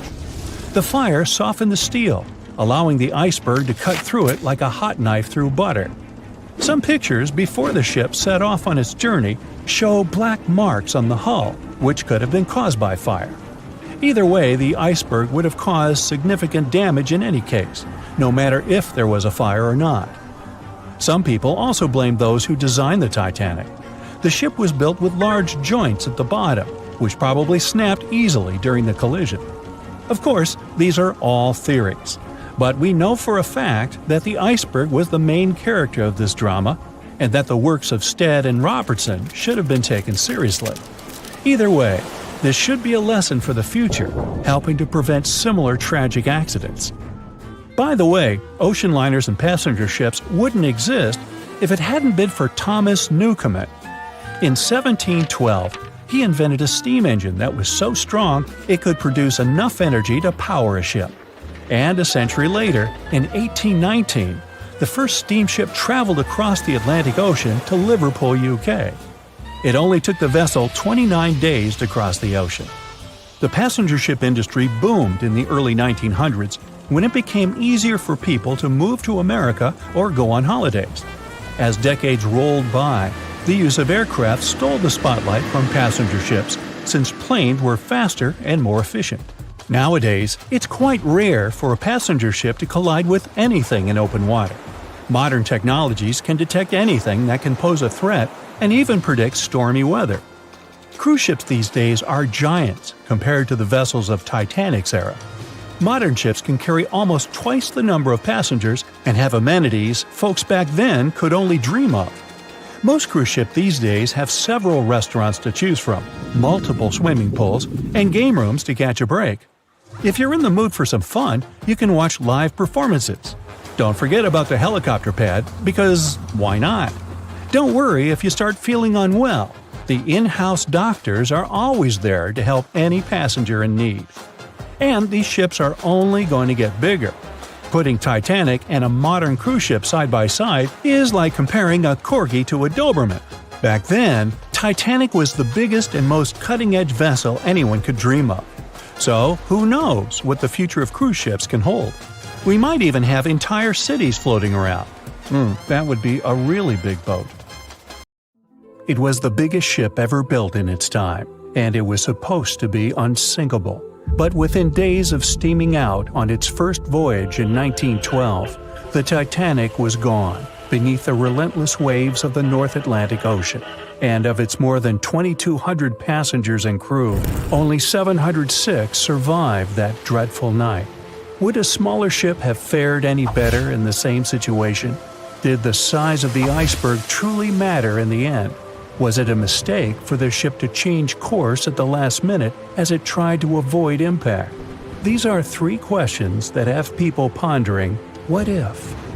We do know that Titanic was considered an engineering marvel in its day. Designed by Thomas Andrews for the British shipping company White Star Line, it was just over 880 feet long and 175 feet tall. Built with abundant space for 840 staterooms, a swimming pool, a squash court, a gym, and 2 dining rooms. But it was below deck that one of its most impressive new features could be found. Titanic's hull was divided into 16 compartments designed to be watertight. Up to 4 of these compartments could take on water in the event of a breach, with the remaining 12 helping to keep the damaged ship afloat. It was thanks to these compartments that the ship was regarded as unsinkable. Rumor has it that Philip Frank, White Star Line's vice president, even declared, "There is no danger that Titanic will sink. The boat is unsinkable, and nothing but inconvenience will be suffered by the passengers." On April 14, 1912, that proved to be mistaken when Titanic struck an iceberg. As ice ripped along the ship's hull, several of those watertight compartments ruptured. It took only 2.5 hours for Titanic to sink. Did the size of the iceberg that hit Titanic seal its fate? Would a bigger or smaller iceberg have made any difference? Icebergs come in a wide variety of shapes and sizes. They are pieces of ice that have broken away from glaciers or ice shelves in the Arctic and Antarctic. and are now wandering across the ocean until they eventually melt. One of the tallest icebergs ever found would have easily dwarfed Titanic. Discovered in 1957, it was 550 feet high. That's close to the height of the Washington Monument. Imagine ramming into something that big. Smaller icebergs, though, can turn out just as dangerous. Some are the size of houses and called bergy bits. Others, closer to the size of a car, are called growlers. These can be much harder for ships and boats to locate, making them more difficult to avoid. And though smaller, they can produce a lot of damage when hit. It's also critical to recall that icebergs are always bigger than they seem, with the majority of their mass lurking below the ocean surface. In fact, over 80% of an iceberg's volume is underwater. Most of its sharp, jagged edges cannot be seen. Roam too close, and you risk damaging your ship's hull. Because Titanic had little notice of its impending doom, a smaller iceberg, struck at the same angle, could still have been enough to bring that mighty ship down. Now, it's possible that had the iceberg been larger, it would have been spotted sooner. Titanic might have had time to alter course and avoid the impact. But missing that one iceberg would not have guaranteed Titanic's safety. It was traveling in a dangerous stretch of the Atlantic called Iceberg Alley. It's located 250 miles east and southeast of Newfoundland, Canada. Behind one iceberg, there could be another, and another after that. And so the crew on board had to remain very attentive to avoid several potential collisions, not just one. A smaller ship might have been better suited for the trip. Titanic's size was certainly a challenge when it came to steering. In fact, it had just left her dock in Southampton when it nearly collided with another smaller ocean liner, the SS New York, missing it by just 2 feet. The gigantic steamship was obviously not made for maneuvering quickly in tight quarters. A ship that size required time and space to change course. But when it comes to ships versus icebergs, a ship's size doesn't always matter. The Islander was a steamship designed to travel the Inside Passage in Alaska. In the summer of 1901, it struck an iceberg, which tore a hole in the front portion or bow of the ship. The vessel did not sink right away, and the crew tried to steer it to safety. Ultimately, its bow completely submerged, and its stern was lifted up and out of the water. It didn't take much longer before the ship sank completely. Of the 168 passengers and crew members, 128 survived, and $3 million in gold was lost. Islander had a 240-foot hull, making it almost a quarter of the size of Titanic, and that smaller size didn't seem to be much help in preventing a collision with an iceberg. And then there was the Hans Hedtoft in 1959. Also known as the Little Titanic or the Danish Titanic, it was referred to as the safest ship afloat. It was 272 feet long with 95 people on board. Much like the real Titanic, the Hans Hedtoft was specifically engineered to handle most of what the sea could throw its way. Along with its double steel bottom, it also had an armored bow and 7 watertight compartments. How could such a ship sink? But it could, and it did. It was on its first voyage, returning to Copenhagen, when it ran into trouble. On January 30th, it hit an iceberg. An SOS was sent, but when the Johannes Cross arrived to help, the Hans Hedtoft was nowhere to be found. The only evidence of the ship's existence was a lifebelt that was washed ashore in Iceland 9 months later. Again, the ship's smaller size didn't work in its favor. A smaller size of Titanic wouldn't have guaranteed a safe voyage in 1912. The final what-if concerns the last-minute choice when the iceberg was spotted and the alarm sounded. First, Titanic could attempt a complete stop, but this wasn't an option as the ship needed a half a mile to come to a halt, and the iceberg was a mere 900 feet away. Second, the Titanic could attempt to avoid the iceberg by steering away from it. This is what the captain ordered, but the attempt was unsuccessful, resulting in a deep gash across the ship's hull. The final option? To hit the iceberg head-on. Would this have made any difference? The answer is an intriguing maybe. Some think a head-on collision would have saved Titanic. In this scenario, the collision would have limited the damage to the very front of the ship. Instead of the iceberg tearing through the hull and compromising several of the watertight compartments, only 4 of the compartments would have been breached. This meant the others could do their job of keeping Titanic afloat. The ship could be stuck, unable to move, but it would remain above water until help arrived. This would provide a ship like Carpathia enough time to reach the scene of the accident and bring the people on board to safety. One of the Titanic's designers, Edward Wilding, made a similar claim during an inquiry into the sinking. He argued that most people would have survived a head-on crash, and that Titanic itself would not have sunk. Others disagree, though. First, the special bulkheads on Titanic were designed specifically to protect the ship against collisions with other vessels, not with icebergs. These compartments would crumple upon impact, absorbing some of the force while the other ship absorbed the rest. Though the damage would still be extensive, the remaining bulkheads would keep the ship afloat. But an iceberg does not have the same flex in a collision as you would experience with another ship. Most of the force would be absorbed by Titanic, resulting in greater damage to the ship.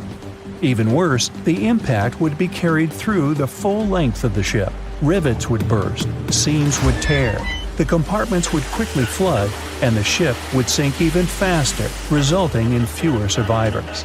In any case, as with most what-ifs, we'll never really know the answer. As tragic as Titanic's first and last voyage was, it did result in changes that helped make venturing out to sea much safer.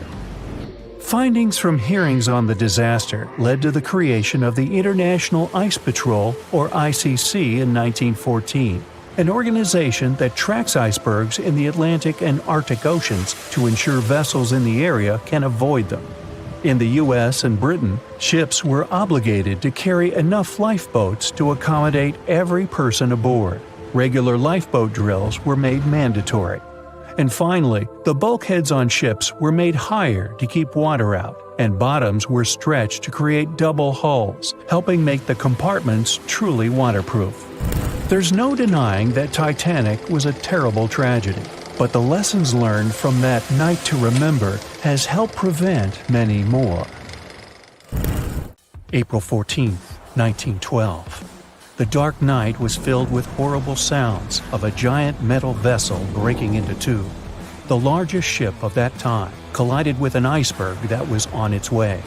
The Titanic, one of the biggest stories of the 20th century that people still talk about. The starboard side of the giant vessel brushed up against the iceberg. It was 11:40 p.m. when things started going wrong. This iceberg caused enough damage for at least 5 watertight compartments in the hull to start filling with water. The crew immediately began a brief investigation to see if they could do anything and fix things. They had no one to rely on, all alone in the darkness of the cold night, far away from the land. The North Atlantic Ocean, around 400 miles south of Newfoundland, Canada. They needed time to figure out how to bring people to safety. They had some time, true, but not enough. If you watched the movie, you know the ship didn't plunge immediately after the icy doom had happened. The whole process lasted a good 2 hours and 40 minutes. But the situation was hard. There were 2,200 people to take care of, including crew and passengers, and things happening on the ship were chaotic. The chief designer, Thomas Andrews, soon realized they wouldn't be able to stay afloat. By midnight, the entire crew had begun preparing the lifeboats for launch. They had 20 boats with space for only 1,178 people, which was just a bit more than 50% of the people on board. The order was to get women and children to safety first. Crewmen were there to row and guide the boats. The scene over the next 2 hours gradually started escalating. The crew members had a task to wake up passengers and warn them something bad was happening. They wanted to place them into a fleet of lifeboats as soon as possible.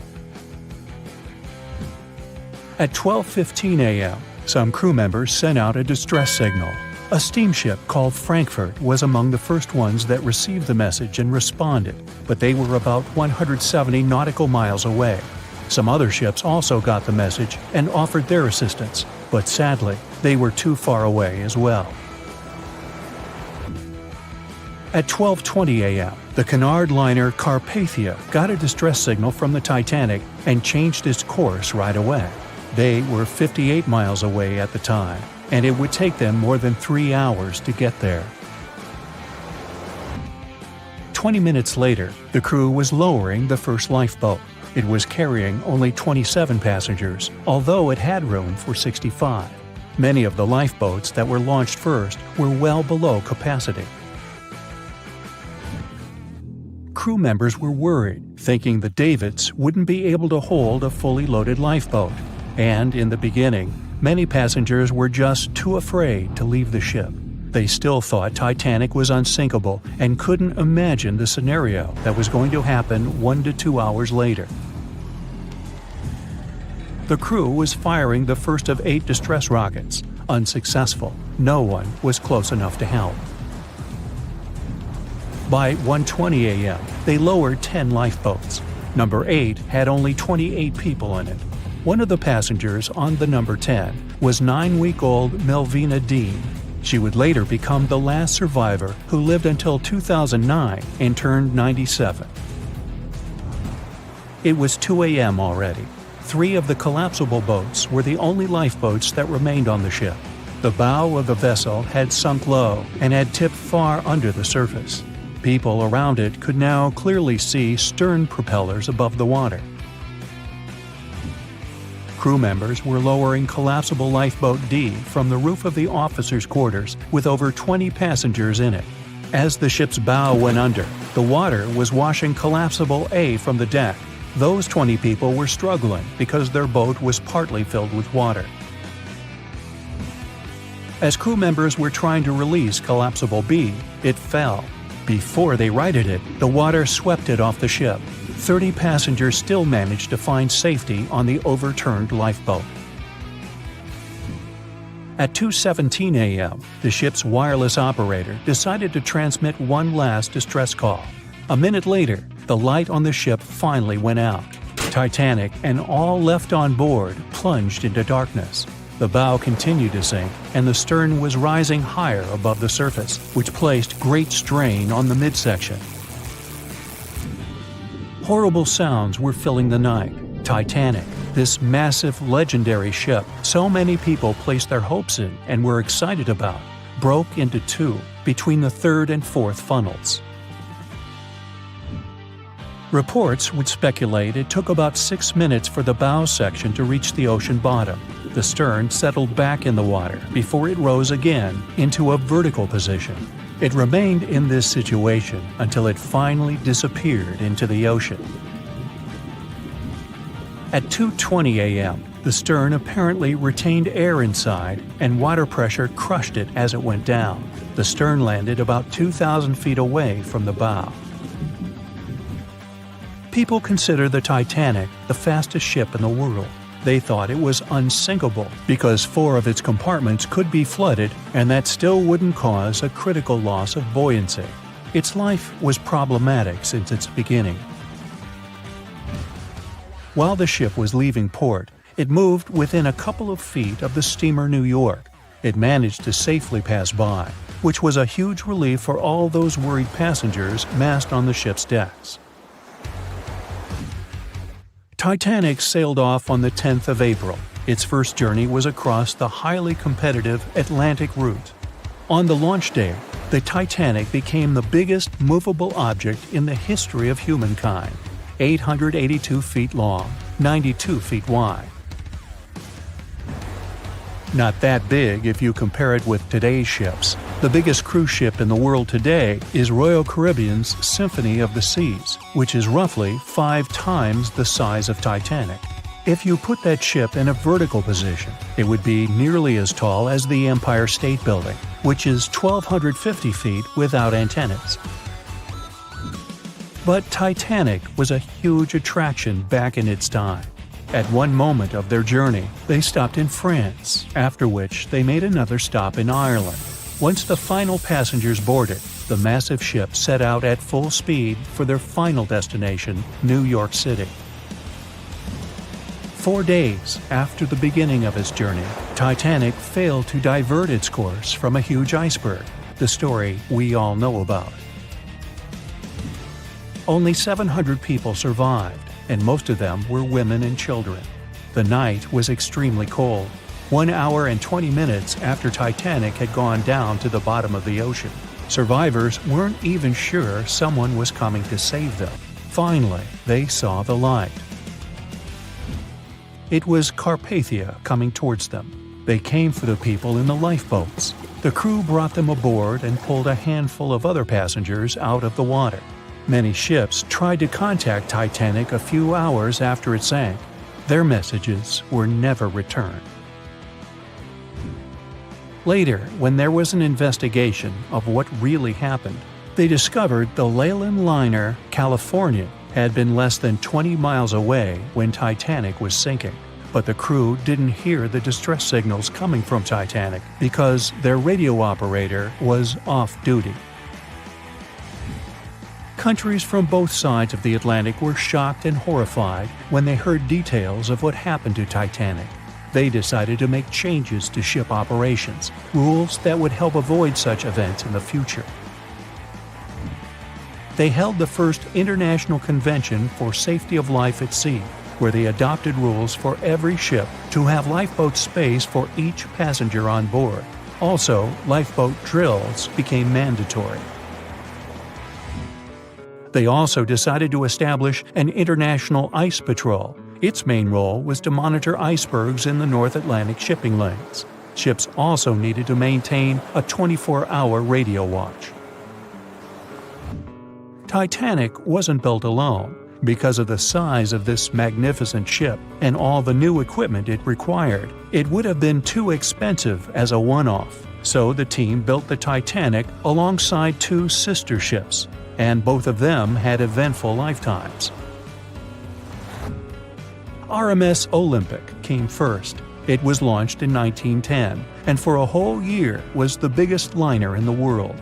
The Britannic was another sister ship that sailed for a while before it too ended down on the ocean bottom. But only Titanic became a legend and one of the most fascinating stories of modern history. The year was 1854, and the SS Arctic, the fastest passenger liner of its time, set out to cross the Atlantic. As it sailed through the misty veil, it slowly disappeared into the unknown. The Collins Line, an American shipping company, was started in 1818 and only began seriously trading in the transatlantic by 1835. Its steamships crossed the Atlantic from Liverpool to New York within just 10 days. Doesn't sound like a great speed today, I know, but back then, the same thing took other ships several weeks. Light on the water with their wooden hulls, powering through with a strong steam engine, those steamships were the favorite choice for many high-profile people. What could go wrong with such an advanced ship, they thought. This reminds me of some other ship everyone believed to be unsinkable. But anyway, back to the Collins Line. It grew to be a serious contender on transatlantic routes, with only one other competitor, the Cunard's Line. It was a British company also aiming to be the main force through the Arctic Passage. In 1835, the company received a new ship that traveled to Liverpool and came back to New York with the largest cargo ever at that time. From then, the Collins Line was steadily growing. It seemed like there would only be future successes for it. Unfortunately, their lavish ships became costly to run with the amount of coal used. Massive power along with weak wooden hulls meant they needed many repairs after each voyage. So, every trip ended up being expensive. But since the ships were safe and had a great reputation, people were willing to pay the price, and the company was definitely not in crisis. They had achieved something no one had managed to do before them. Like I told you, their ships crossed the Atlantic in a whopping 10 days. And Edward Collins, the owner, was very determined to maintain the pace. Their 5 ships easily outran the Cunard's line of only 3. With this great praise, it provided more attention. Though the Cunard's ships were slower with their iron hulls, they believed there was still profit, regardless of how slowly they sailed. Among Collins' ships, the Arctic, the third of them to be launched, was the largest, reaching 284 feet long, with 2 side-lever steam engines, each with 1,000 horsepower.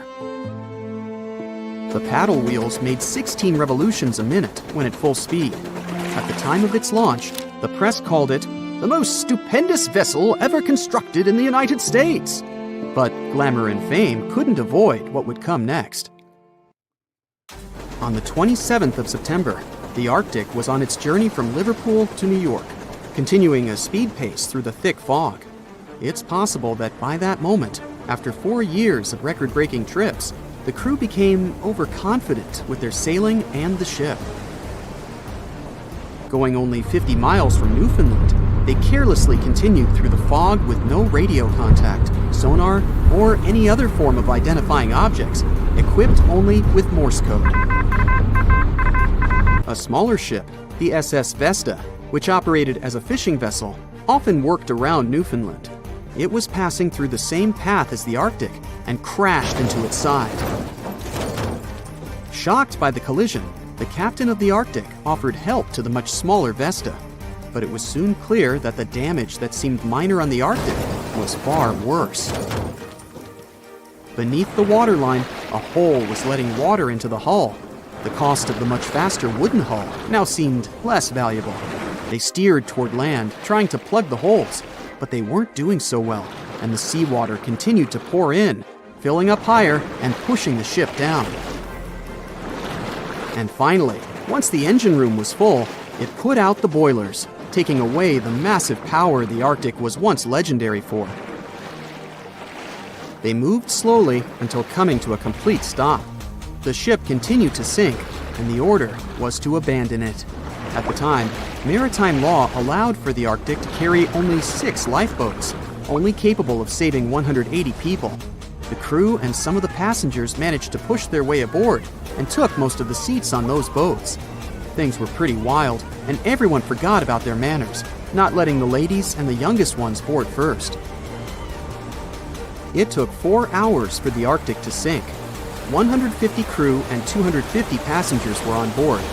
Those that weren't able to find a lifeboat made a desperate attempt to build their own rafts from parts of the ship. 2 days later, only 3 boats made it safely to the shore. The other 3 were never found. Believe it or not, the rescue party also saved some people that had been clinging to the wreckage for 2 days. Unlike the crew, the captain went down with the Arctic, but amazingly survived. He would be only one of 85 people that made it, out of the 400 on board. When the news arrived 2 weeks later, the public responded with great sadness to the losses. Great anger soon followed towards the poor safety measures in the crew. The press published demands to change the laws for more lifeboats. It only made sense to have enough for every person on board a ship. But they ignored those requests. This neglect would lead to more disasters in the future. Enough lifeboats would only come into maritime law some 60 years later, after the disaster of the Titanic. Edward Collins' wife and 2 children were also aboard the ship and didn't return. He was heartbroken, but didn't stop running his business. The Collins line still had a reputation to uphold, the biggest, fastest, and most luxurious on the Atlantic. Edward Collins would now build an even better ship than any other. It was named the Adriatic, and it was the largest ship in the world, 354 feet long. With 2 alternating steam engines that had never been built of this size. These steam engines at the time were at the height of engineering, though today you can only see them in models and toys. With the new addition of 2 masts, the Adriatic would also be able to sail if needed. Luckily, they made some lessons from the disaster of the Arctic, But before their new ship, the Adriatic, was built, another disaster had occurred. The sister ship of the Arctic had also sunk. They believe this second ship was desperate to stay in front of the Cunard's line and hit an iceberg somewhere during the race. This weird contest took the lives of 141 people. The desperation of Collins and his weakly built hulls pushed the company towards bankruptcy in 1858. The newly built Adriatic, costing over $1 million, had only made one voyage in the end. And even that voyage was considered a disaster. The ship collided with a tugboat. It still managed to finish its maiden voyage at a suitable time. After the company had gone bankrupt, they had to sell the ship for only $50,000. They removed the great giant engines, replacing them with only sails.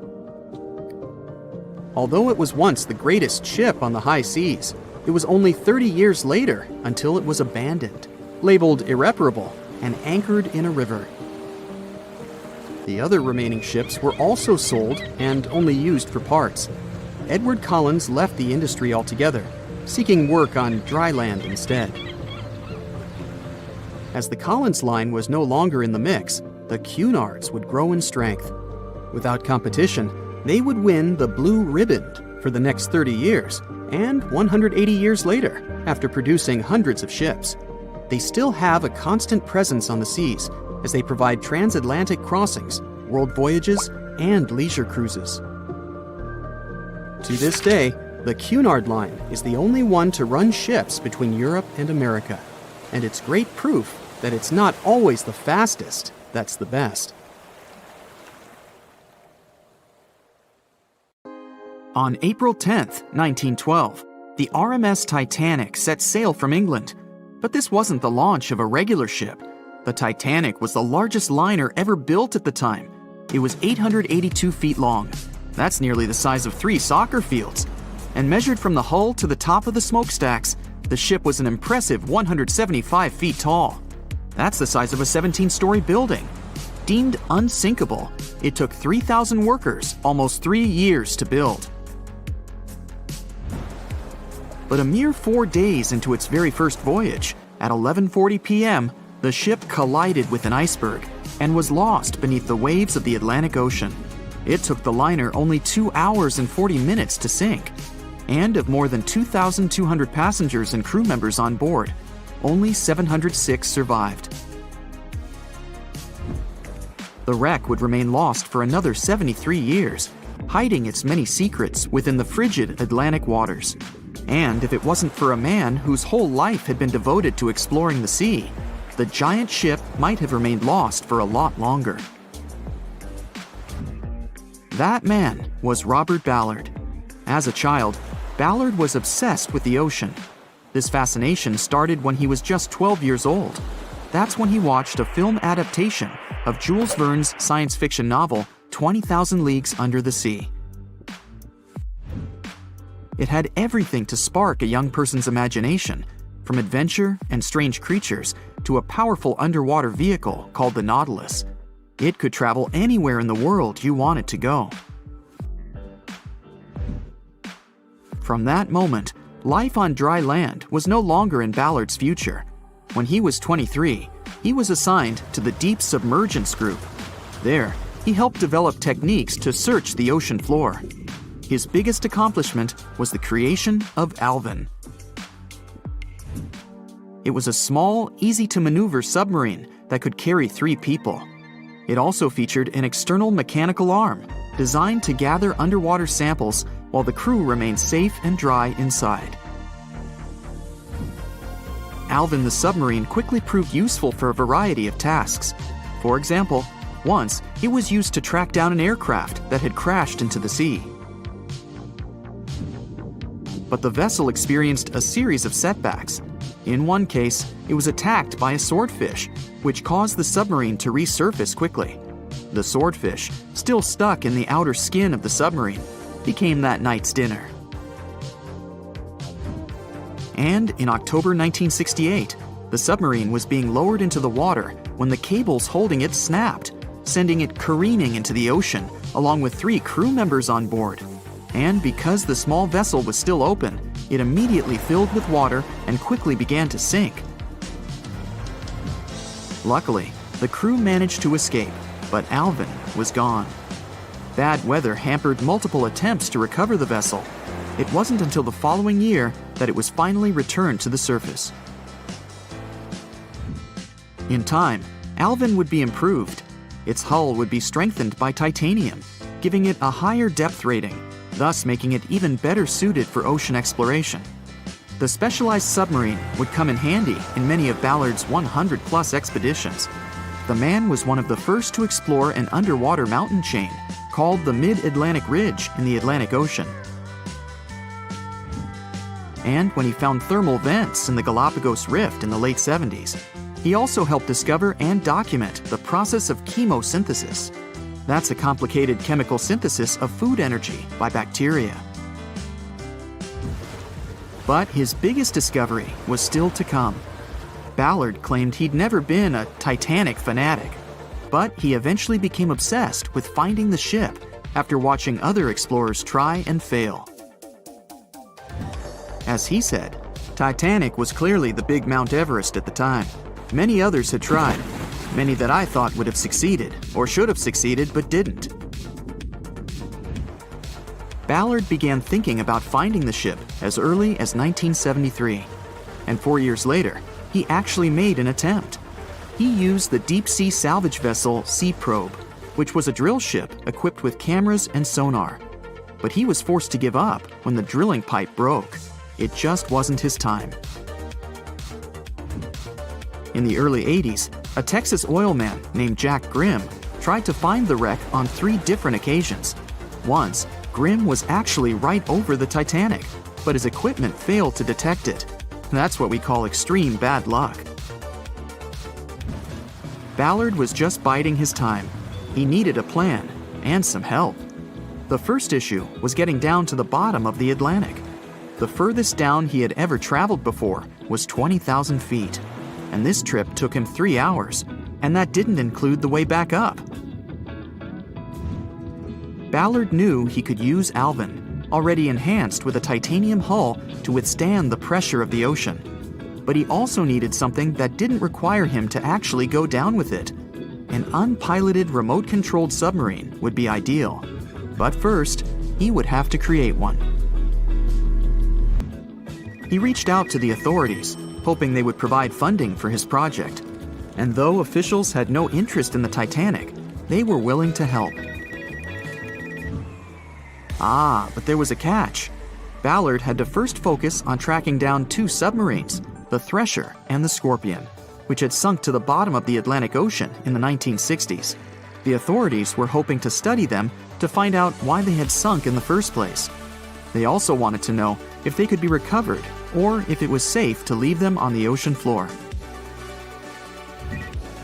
Only when he had successfully completed this task would he be free to use any remaining time on his contract to find the Titanic. With no other options for funding, Ballard took the offer. He got to work. First, he created 2 new devices. Argo was an unpiloted, deep-towed undersea video camera sled. It was designed to take photos and record videos from a series of cameras mounted on it. It could work at depths of up to 20,000 feet, and it could also explore nearly 98% of the ocean floor. Argo was supposed to be tethered to a boat. As the boat moved, Argo would be pulled behind, floating just above the ocean floor. The camera would then transmit images to the surface. The second device was a small robotic vehicle called Jason Jr. It was also controlled remotely, which allowed the crew inside a submarine, like Alvin, to get closer to and photograph underwater objects. Ballard was now ready. He knew he had to find those submarines quickly, and it didn't take him long. Much to his relief, the search was relatively simple, and he was able to fulfill his obligations with 12 days to spare. With almost 2 weeks to devote to finding the Titanic, he set out to explore the ocean. He focused the search close to Newfoundland, Canada, pulling Argo along the ocean floor and reviewing the images it collected. And after a few days of nothing, they eventually found riveted hull plates and a boiler. Could this be it? The next day, a ship's large bow was revealed. On September 1st, 1985, Ballard and his fellow crew members realized they had finally found the infamous ship. The discovery resulted in a mix of emotions. Ballard was excited to be the first to find the Titanic's final resting place, but he was also overwhelmed by the sense of grief for those who had suffered when the ship had gone down. Over the next 4 days, the crew explored the wreck. They found the crow's nest, from where the iceberg had first been spotted. Plus, there was finally evidence of how the massive ship had split in two before sinking, with both halves of the ship found. There was furniture and dinnerware, and sadly, several leather shoes of those who hadn't made it to safety were scattered about the ocean floor.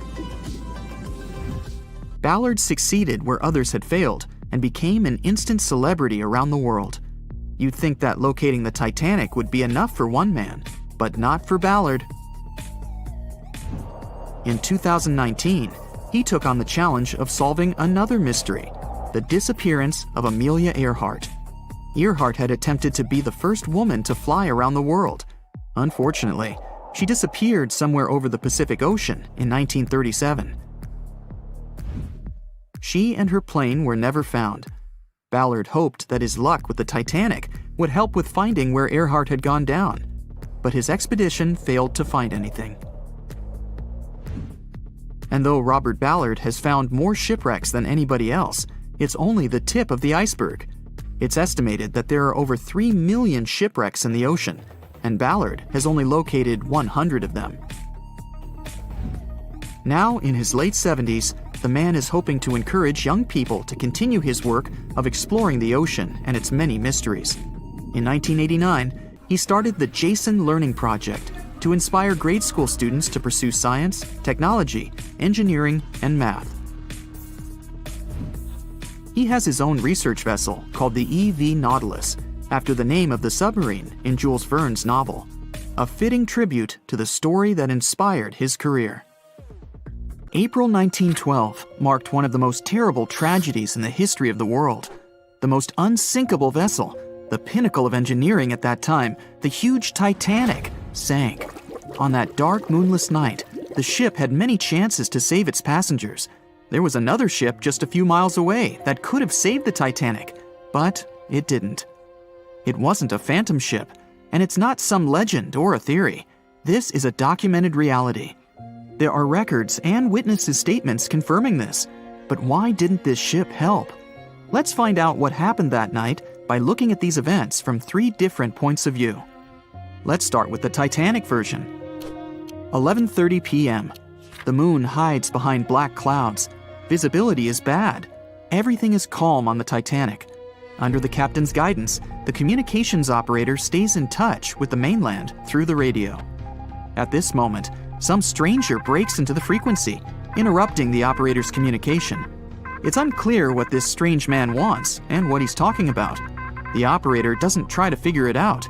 He shouts at the guy, demanding him to disconnect. The connection is interrupted.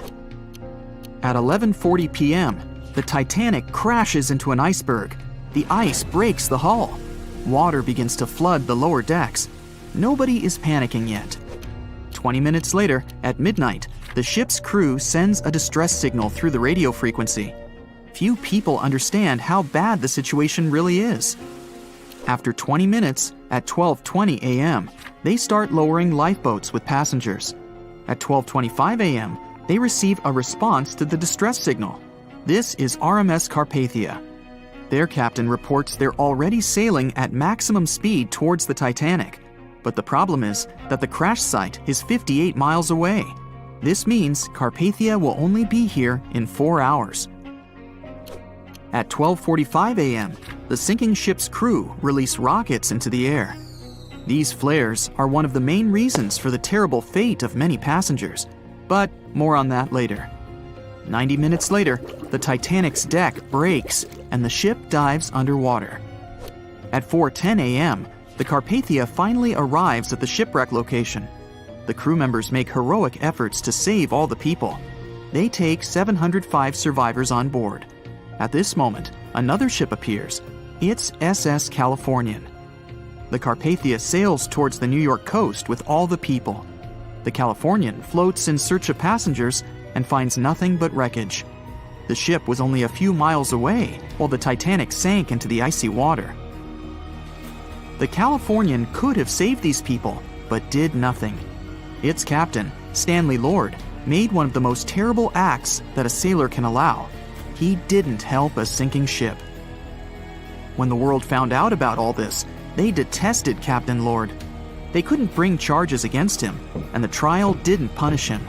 But his career was ruined entirely, as no other ship company would hire him. Despite this, he never confessed he had been guilty. Before he passed away, the captain said it hadn't been his fault.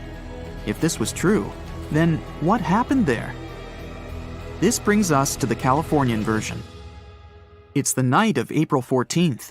The Californian is sailing in the cold waters of the North Atlantic. The ship gets into a section with a lot of icebergs. At 10:10 p.m., Captain Lord stops the ship. It's too dangerous to move around this area, as they can damage the hull. At 11 p.m., the ship starts drifting. It's impossible to move in such conditions with such poor visibility. The captain knows that the Titanic is coming here, so he orders the radio operator to warn the ship about the danger. Radio operator Evans turns on the receiver and tries to contact the Titanic. He spends about 30 minutes on it. The connection is finally established. At this moment, the Titanic radio operator is speaking with the mainland. Evans interrupts this conversation and tries to warn the ship about icebergs. The operator doesn't understand Evans' words. He's annoyed because Evans broke into the channel so brazenly. He shouts at Evans and cuts the connection. Tired, Evans turns off the receiver and informs his superiors about the incident. It's still a mystery how the captain reacted to this news. He probably thought the Titanic knew about the danger. He lets Evans go to bed. If Evans hadn't turned off the radio and waited 1 hour, he would have heard a distress signal from the Titanic. But you shouldn't blame him. At this point, he has no official reason to stay at the transmitter. Evans is too exhausted and can't fight drowsiness. So, Evans goes to bed. The Titanic begins to sink. Its captain sends a distress signal. The operator on board the Carpathia catches it, but the Californian doesn't, since the receiver is turned off. Captain Lord can't sleep. He feels that something is wrong. Meanwhile, the Titanic is rapidly sinking under the water. The captain gives the order to launch rockets into the air. And here is where one of the critical mistakes takes place. They release warning lights, but they are not red. The crew forgot to take red rockets on board for some reason, so they lit up the sky with a bright white light. If you need to send a distress signal, you need to release red lights. Captain Lord sees these lights, but doesn't perceive them as a cry for help.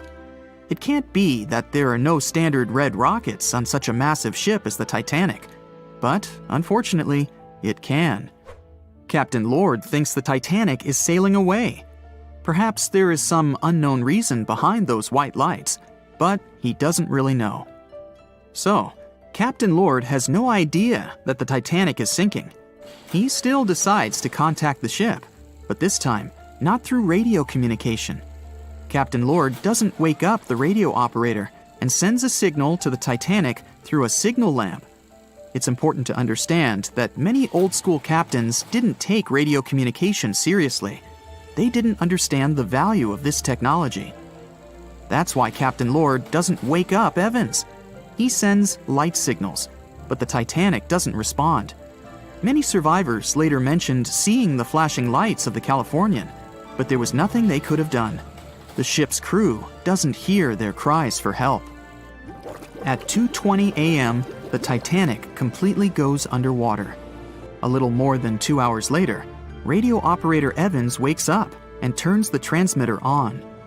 He hears many rescuers talking about the sunken ship. Evans understands everything. He reports this to the captain. At that moment, the Californian immediately heads to the wreck site. They meet Carpathia there. With the survivors on board, it sails towards New York. The Californian stays sailing and looking for people. They find nothing but wreckage. The Californian returns to the mainland. The news about the ship that could have saved the Titanic is spreading all over the country. The trial begins. Captain Stanley Lord and the crew tell their version. They say their ship had been standing still. Many people don't believe them, and some of the surviving passengers claim to have seen the Californian sailing by. Still, the judge declares them innocent. 1962. Captain Stanley Lord is a very old man. He calls a notary to confess something. The captain makes his last remark about this case. He swears he's not guilty. But if it wasn't the Californian sailing past the Titanic at that moment, then what? The Samson theory could answer that question for us. The sealing ship Samson is sailing in the cold waters of the North Atlantic. The crew aren't sleeping. They carefully study the surroundings, but not because they're afraid of icebergs. They're scared of meeting with the U.S. Coast Guard. The Samson ship's crew catch seals, which is illegal. At 12:45 a.m., Samson's captain sees white signal rockets. The team is sure it's the Coast Guard. They turn off the lights and sail away. It's dark, so they don't notice the sinking Titanic. They return to the coast of Iceland and hear about the disaster. They realize they have abandoned the drowning passengers. The nephew of one of Samson's crew members reads about this story in his uncle's diary. The nephew asks for permission to publish these recordings. All the people realize that Captain Lord wasn't guilty, but unfortunately, he didn't live to see this moment. Actually, it's still unknown who is guilty in this story. 2 ships were nearby the Titanic. Their captains were adequate people. They would have helped save all the passengers. Their fault was that they couldn't understand what the Titanic wanted on that dark night. Someone forgot to put red flares in the box. This small but fatal detail was one of the leading causes of the tragedy. So in 2017, over 25 million people boarded cruise ships all over the world. Now, if you're keeping count, that's more than the total population of Greece. It's become America's favorite choice when it comes to going on vacation. It's easy to see why hopping aboard a cruise ship becomes more popular each year. Heading out on a cruise is also coming back in style with newer generations. 2/3 of Gen Y and millennials say that cruising is their new preferred type of vacation. How's that? Well, let's see. It's easy to plan in advance. On board, you can find activities for all family members, and you get a chance to visit several different destinations in one trip. An added bonus of booking a cruise? You can sample various places for a future time off. The entertainment on board is often top-notch, providing passengers with an added taste of luxury. And the amenities and accommodations are generally very reliable. Not to mention that it gives tourists that feeling of actually getting away from everything that people strive for while out of the office. Royal Caribbean International is one of the largest cruise lines in the world, with just over 19% of the cruise market as of 2018. Its current fleet is divided into many different classes of ships, including the Voyager class, Radiance, and Quantum. The latest addition to the Royal Caribbean International's impressive fleet was built in 2018. Wonder of the Seas is now the largest cruise ship in the world. Since this spectacular liner has just had her maiden voyage in March 2022, let's look at some of the incredible perks it has to offer its passengers. For starters, the boat is so big that it had to be split into neighborhoods. Well, it figures since Wonder of the Seas can accommodate almost 7,000 passengers. Fond of New York? Well, no worries. Wonder of the Seas has a central park of its own, with an estimated 10,000 plants to check out. The ship's central park is a feature of all Oasis-class ships, being one of the so-called neighborhoods. Let's look at some other areas, shall we? Like this boardwalk, a place that includes an arcade, a candy store, and a sports bar. It's best suited for long walks. There's a pool and sports zone on Wonder of the Sea. These areas feature the ship's numerous pools and hot tubs. There are many activities to check out on the sports court. Then there's the Royal Promenade, or Promenade if you prefer. That's the main road on Wonder of the Seas, with bars, lounges, and places to grab a cup of coffee, or a luxurious latte. The entertainment neighborhood is the focal point for leisure activities on the ship. Here, guests can find a comedy club, an ice skating rink, and even a theater.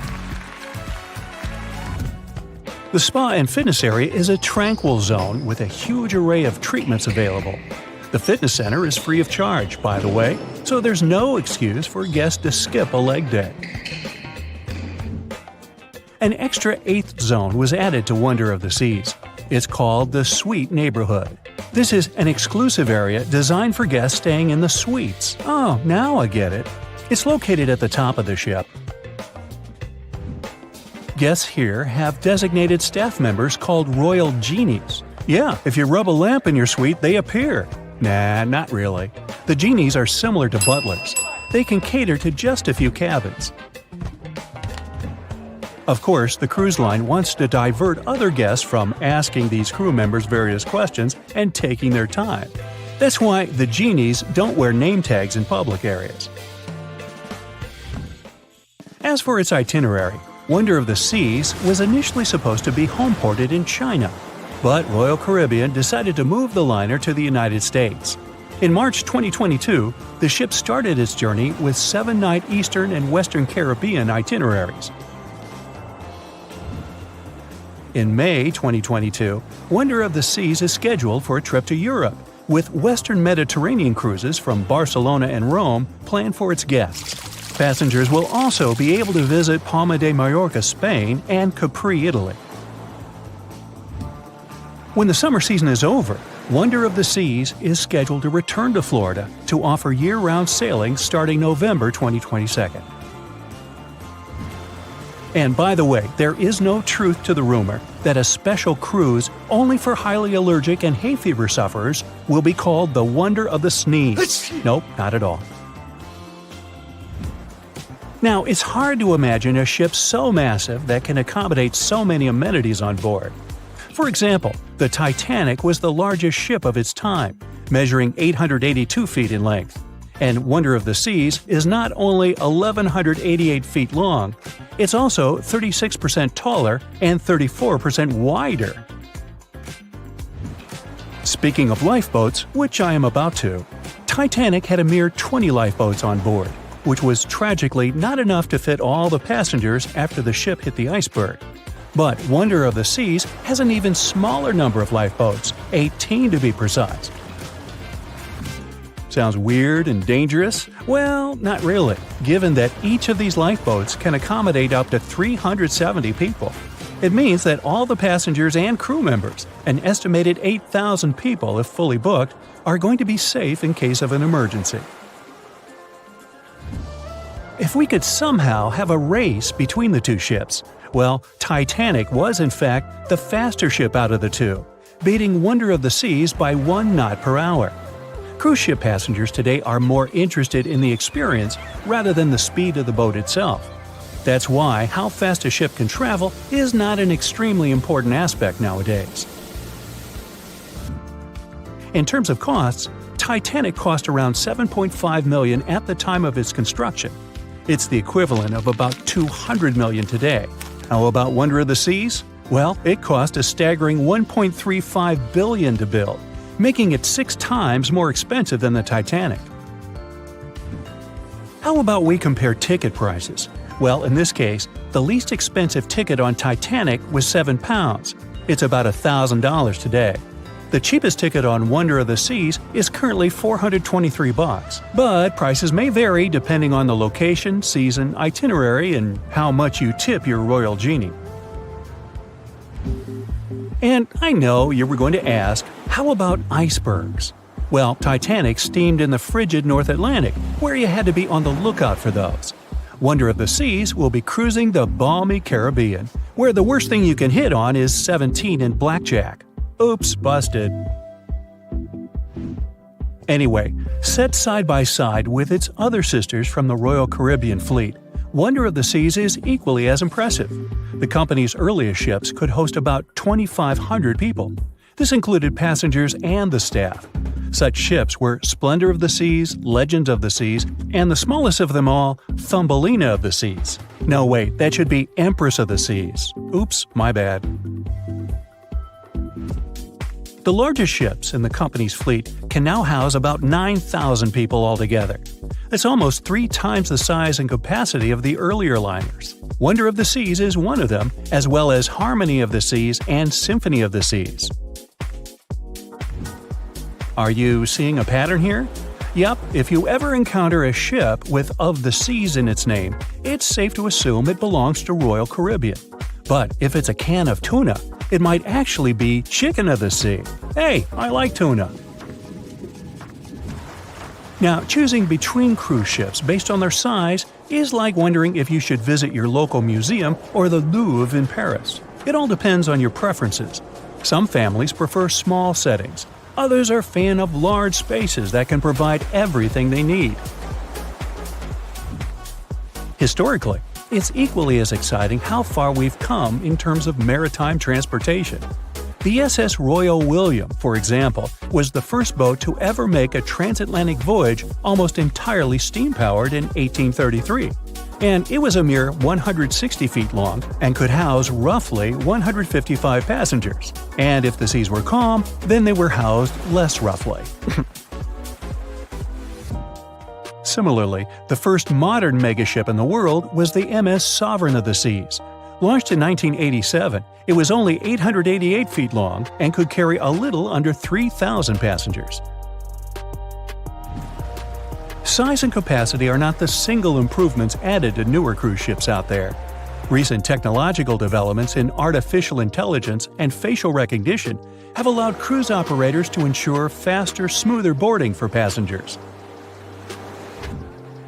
If, in the past, it took from 60 to 90 minutes for all passengers to board a ship, nowadays, cruise ship operators manage to get people comfortably settled in less than 15 minutes. Now, I'm sure you're already eager to book a ticket, but let's look into some of the more interesting activities you can try on board Wonder of the Seas. This way, you'll know what you're getting yourself into. All Royal Caribbean ships have loads of artworks available for their guests to enjoy. But Wonder of the Seas goes above and beyond, even featuring statues of astronauts in key locations around the ship. You'll find the first astronaut looking through the glass at the promenade, while a second one is busy rock climbing at the boardwalk. The third and last astronaut is more of a movie fan. This statue can be found near the movie screen sitting area. Going astronaut sightseeing is proving to be quite the experience among guests. In the areas with no access to sunlight, Wonder of the Seas features virtual balconies. In case of bad weather, guests can still have a feeling of the outdoors, but without having to hide from wind or rain. Teenagers have a place of their own reserved on the ship. There's a special club with a private hot tub, selfie area, games, and comfortable seating. The inside part of this club features a vending machine, an interesting collection of literature, and tables for foosball. Well, sign me up. Meet Arthur John Priest. No, he isn't famous for being a painter or for discovering some long-lost treasure. He didn't invent some cool gadget or break any world records. No, Arthur John Priest is famous simply for being unsinkable. Proving one can be both lucky and unlucky at the same time, Priest was involved in, and survived, several mishaps at sea, including the fateful maiden voyage of the Titanic. Priest was not a rich man interested in sailing for pleasure. He was part of the working class, employed as a stoker or fireman, stuck for hours within the hot bowels of large steam-powered vessels. His job was dirty and difficult. He was responsible for keeping the furnaces lit, feeding them coal to ensure enough steam was produced for the engines to work. He had to be careful about not overheating the system or setting fire to the whole ship. The furnaces had to be carefully watched and constantly fed. He breathed it all in a while, working and fighting with the sweat and the dirt. He would often work shirtless because of the heat and was always covered in black coal dust. And when he finally had a break, His shared living quarters were nearby in the same part of the ship. He must have been good at his job, though, because he had no trouble finding work. But wherever he went, bad luck seemed to follow. The first incident was a mild one. As a young man, Priest worked on the RMS Asturias. The passenger liner first set sail in 1907, traveling between Southampton in the UK to Buenos Aires in Argentina. At some point during its maiden voyage, the ship suffered a small collision. The damage was bad enough that the ship returned for repairs. Thankfully, there were no reports of any serious injuries. Priest, unfazed, simply went to work on another ship, but his bad luck lingered on the Asturias.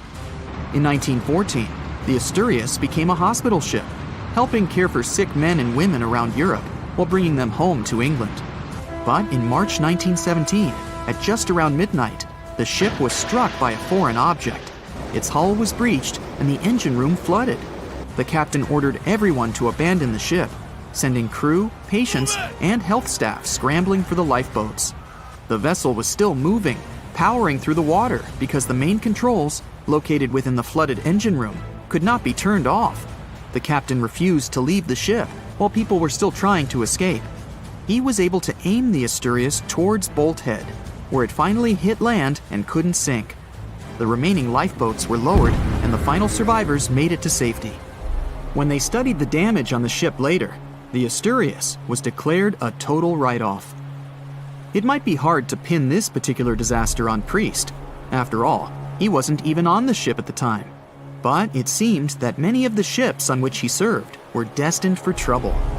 His bad luck followed him to his next job on the RMS Olympic, a massive ocean liner. The Olympic was big. In fact, it had been designed and built as part of the fleet that included the Titanic. But with size came sacrifice. The Olympic was great at moving in one direction, but very difficult to handle when it needed to turn. It was September 1911. The Olympic was trying to alter its course. The Hawk, a smaller ship sailing nearby, didn't give the larger vessel enough room to maneuver, and the two slammed into each other. Because the Hawk was engineered to deal with potential confrontations when out at sea, its reinforced bow tore through the Olympic. Two large gashes appeared on the ocean liner's side. The propeller shaft was badly twisted, and worse, the ship began to take on water. Somehow, the Olympic made it to shore without sinking, and nobody was seriously hurt. Priest had no idea that this was just a small taste of what his future held for him. He next found employment on a brand new ship, a better ship, an unsinkable marvel that was said to be the biggest vessel to have ever been built. Yes, he was going to work on the Titanic. And what a job! It took 29 boilers, requiring 850 tons of coal a day to produce enough steam to power the Titanic. Priest was just one of 150 stokers toiling away in the ship's underbelly, keeping those fires burning day and night. He made around $30 a month. But on April 14th, 1912, he would find himself flung from a world of extreme heat to one of blistering cold. At approximately 11:35 p.m., the crew spotted an iceberg. The Titanic tried to avoid it, but the alarm had been sounded too late. 5 minutes later, the two collided. The iceberg tore through the hull, and the once watertight compartments inside were badly ruptured. As the cold Atlantic water flooded in, the ship began to sink. Distress signals were sent, but the closest ship, the Carpathia, was over 3 hours away. In the dark of night and stuck in the middle of nowhere, the crew and passengers panicked. Those who could scrambled for the lifeboats. Others jumped into the icy waters. In total, only 706 survived that terrible night. Priest, at the time of the collision, was down in the ship's lower quarters. He was on break, relaxing from a hard day of work. And as the ship went down, so did his chances of survival. He and his fellow workers were in the most dangerous position on the ship. They had to make their way through a maze of corridors and gangways, some of which were flooded, in a mad dash to the deck. And then they faced the frigid water, jumping in and desperately swimming to safety. The ocean was so cold that Priest even suffered frostbite before finding his way onto a lifeboat. He was one of only 44 stokers to survive that night. After an experience like that, most of us would never set foot on a boat again. But Priest had to work. His next job also ended in disaster. He was offered employment on the HMS Alcantara. It went down in 1916, and Priest was again one of the few to make it to safety. He was badly wounded in the process. But he kept pressing his luck, and his next job as a stoker may have felt eerily familiar. He would be working on a ship built by the same people behind both the Olympic and the Titanic. And this ship, named the Britannic, was the biggest of the three. It was also believed to be a superior vessel, fitted with new safety features after the Titanic sank. For example, it had 48 open lifeboats, 46 of which were the largest ever used on a ship before. 2 of these were even motorized and equipped with special communication devices. The good news? The Britannic survived its first trip without incident.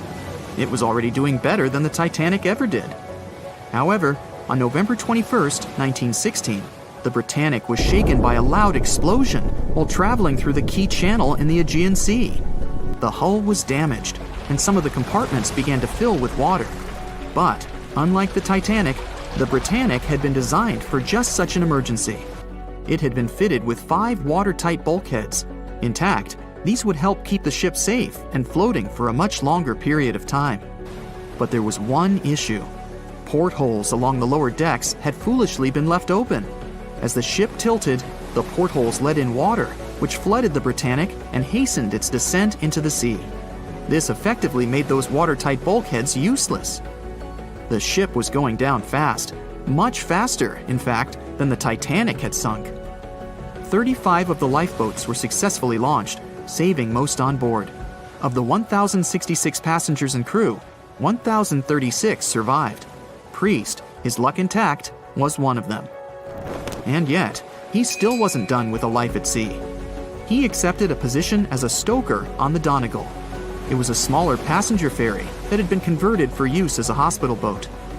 In April 1917, it was struck by a foreign object while fleeing an unsafe situation, and though he suffered from a head injury, Priest was again one of the survivors. It took experiencing 2 collisions and 4 sinkings before Priest was finally ready to retire. In fact, he reportedly said he only gave it up because no one wanted to sail with him. Can you blame them? He would live out the rest of his life on dry land in Southampton, England, with his wife Annie and their 3 sons.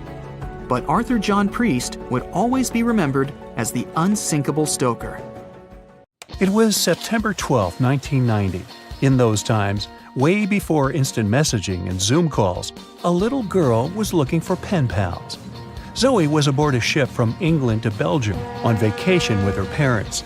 She was only 10 years old at the time, but was a very clever schoolgirl. She took a piece of paper and started putting some words together. She introduced herself, then wrote about how she liked ballet and playing the flute and the piano. Of course, she couldn't help but mention her 2 adored pets, a little hamster she called Sparkle and her fish Speckle. She also put down the address at which she could be reached in case someone was interested in writing back to her.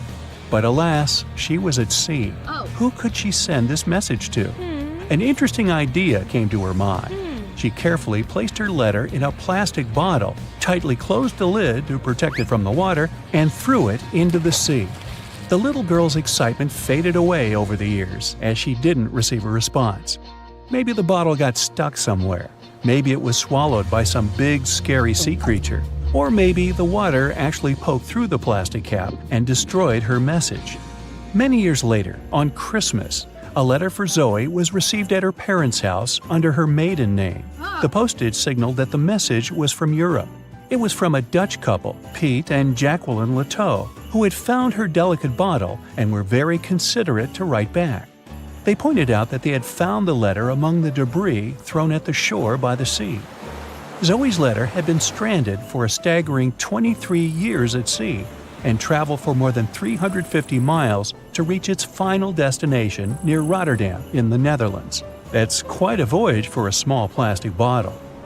A story similar to that of Zoe is the strange connection between 2 little boys.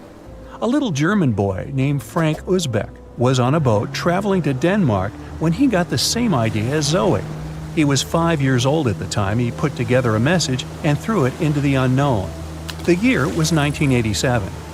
He got his response years later when he was 29. His letter, just like the one Zoe would send a couple of years later, had been at sea for 24 years. His message was found by a boy named Daniel Korotkin while he was on a walk with his parents on the Curonian Spit near the Baltic Sea. Daniel was lucky that his father knew enough German to translate the message. The unlikely friends eventually met via video call in 2011.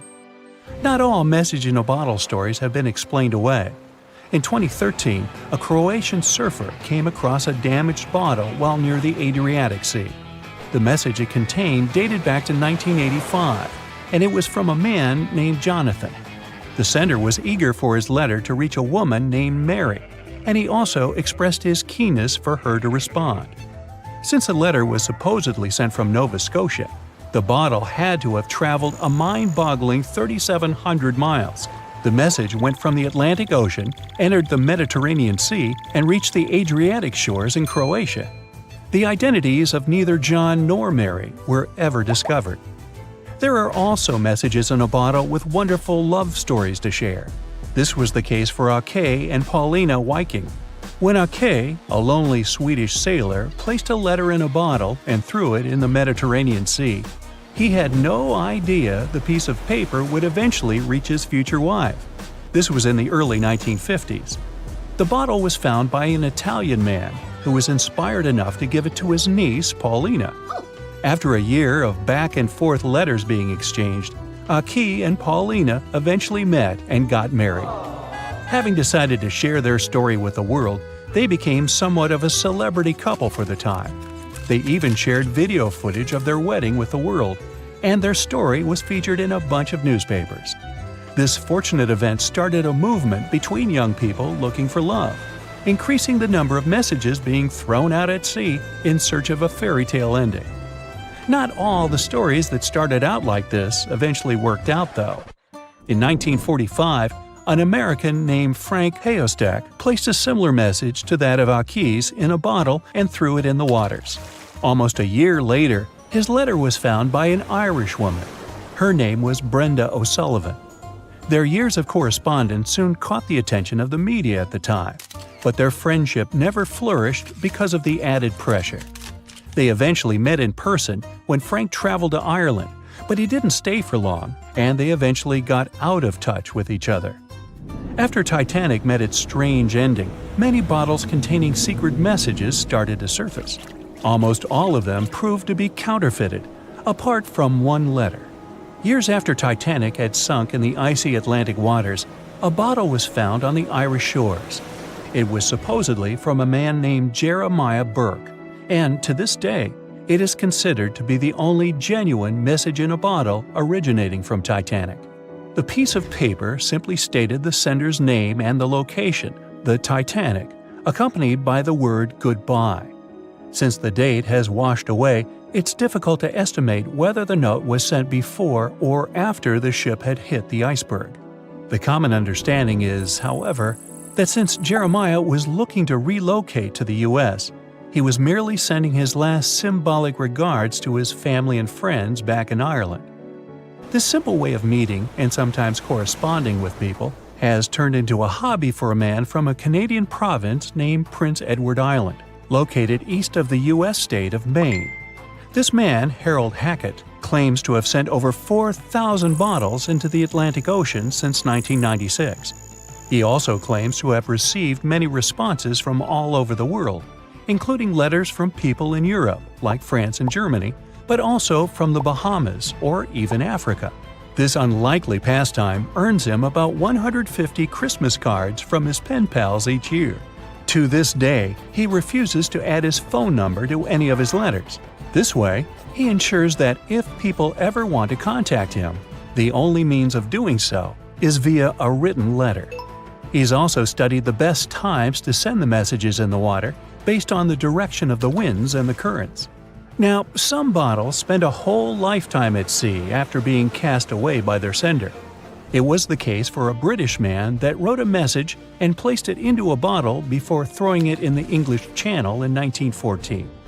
His name was Thomas Hughes, and he wanted to direct the message to his wife, but was polite enough to write a letter to whoever got their hands on the bottle first, asking them to redirect the piece of paper accordingly. The bottle didn't reach his wife, since it was found 85 years later on the Essex coast. The man that stumbled upon the bottle was kind enough to reach out to the family and place the message in possession of Thomas's daughter. And 85 years isn't the longest time for a small bottle to be cruising the waves. A scientist named Hunter Brown was studying currents in the North Sea when this idea came to his mind. He placed the same message in almost 2,000 bottles and requested the unlikely recipient that they write back with the location of their discovery. He thought this method would help him better understand the layout of the North Sea currents. A bottle was found about 11 miles from its original departing location after 97 years. To this day, more than 300 of the original bottles relating to Hunter Brown's project eventually made it to the shore. Not all of the messages that were found in bottles got replied to via physical letters.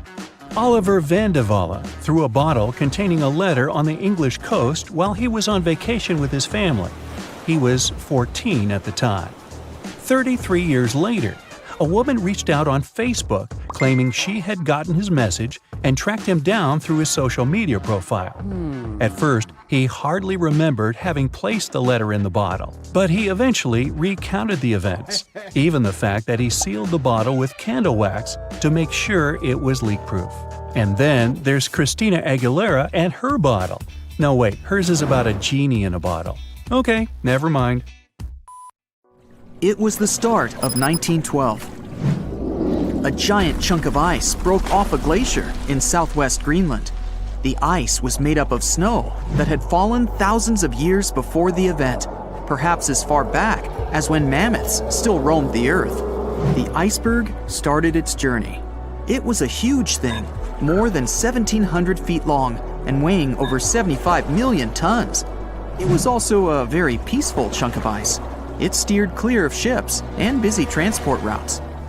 And then, it somehow floated much further south than other bergs did. Our iceberg was lucky. Others melt long before they get to these low latitudes. Out of up to 30,000 icebergs that drift away from Greenland's glaciers, only 1% ever make it all the way to the Atlantic. Even after melting into the water for months, this massive block of ice was still almost twice as heavy as the Golden Gate Bridge. The iceberg's top part was towering 10 stories over the ocean surface. Several days before our iceberg made it to the Atlantic Ocean, a magnificent ship left port. It was a luxury liner carrying more than 3,000 passengers and crew members. At that time, it was the largest ship ever built. It was the Titanic. The collisions happened on April 14th, when the ship was in the North Atlantic, 370 miles away from Newfoundland. Unable to divert its course, the ship ruptured at least 5 of its hull compartments. They started to fill with water at an alarming speed. The Titanic's compartments weren't capped at the top. That's why the water spilled over and started to flood each succeeding one. The front of the ship began to sink, causing the back part to lift vertically into the air. And then, with a deafening roar, the liner broke in half. The rest is history. But what happened to the iceberg after that? On April 15th, the German ocean liner SS Prinz Adalbert was sailing through the North Atlantic. It was traveling a few miles away from the place where the Titanic had sunk several hours prior.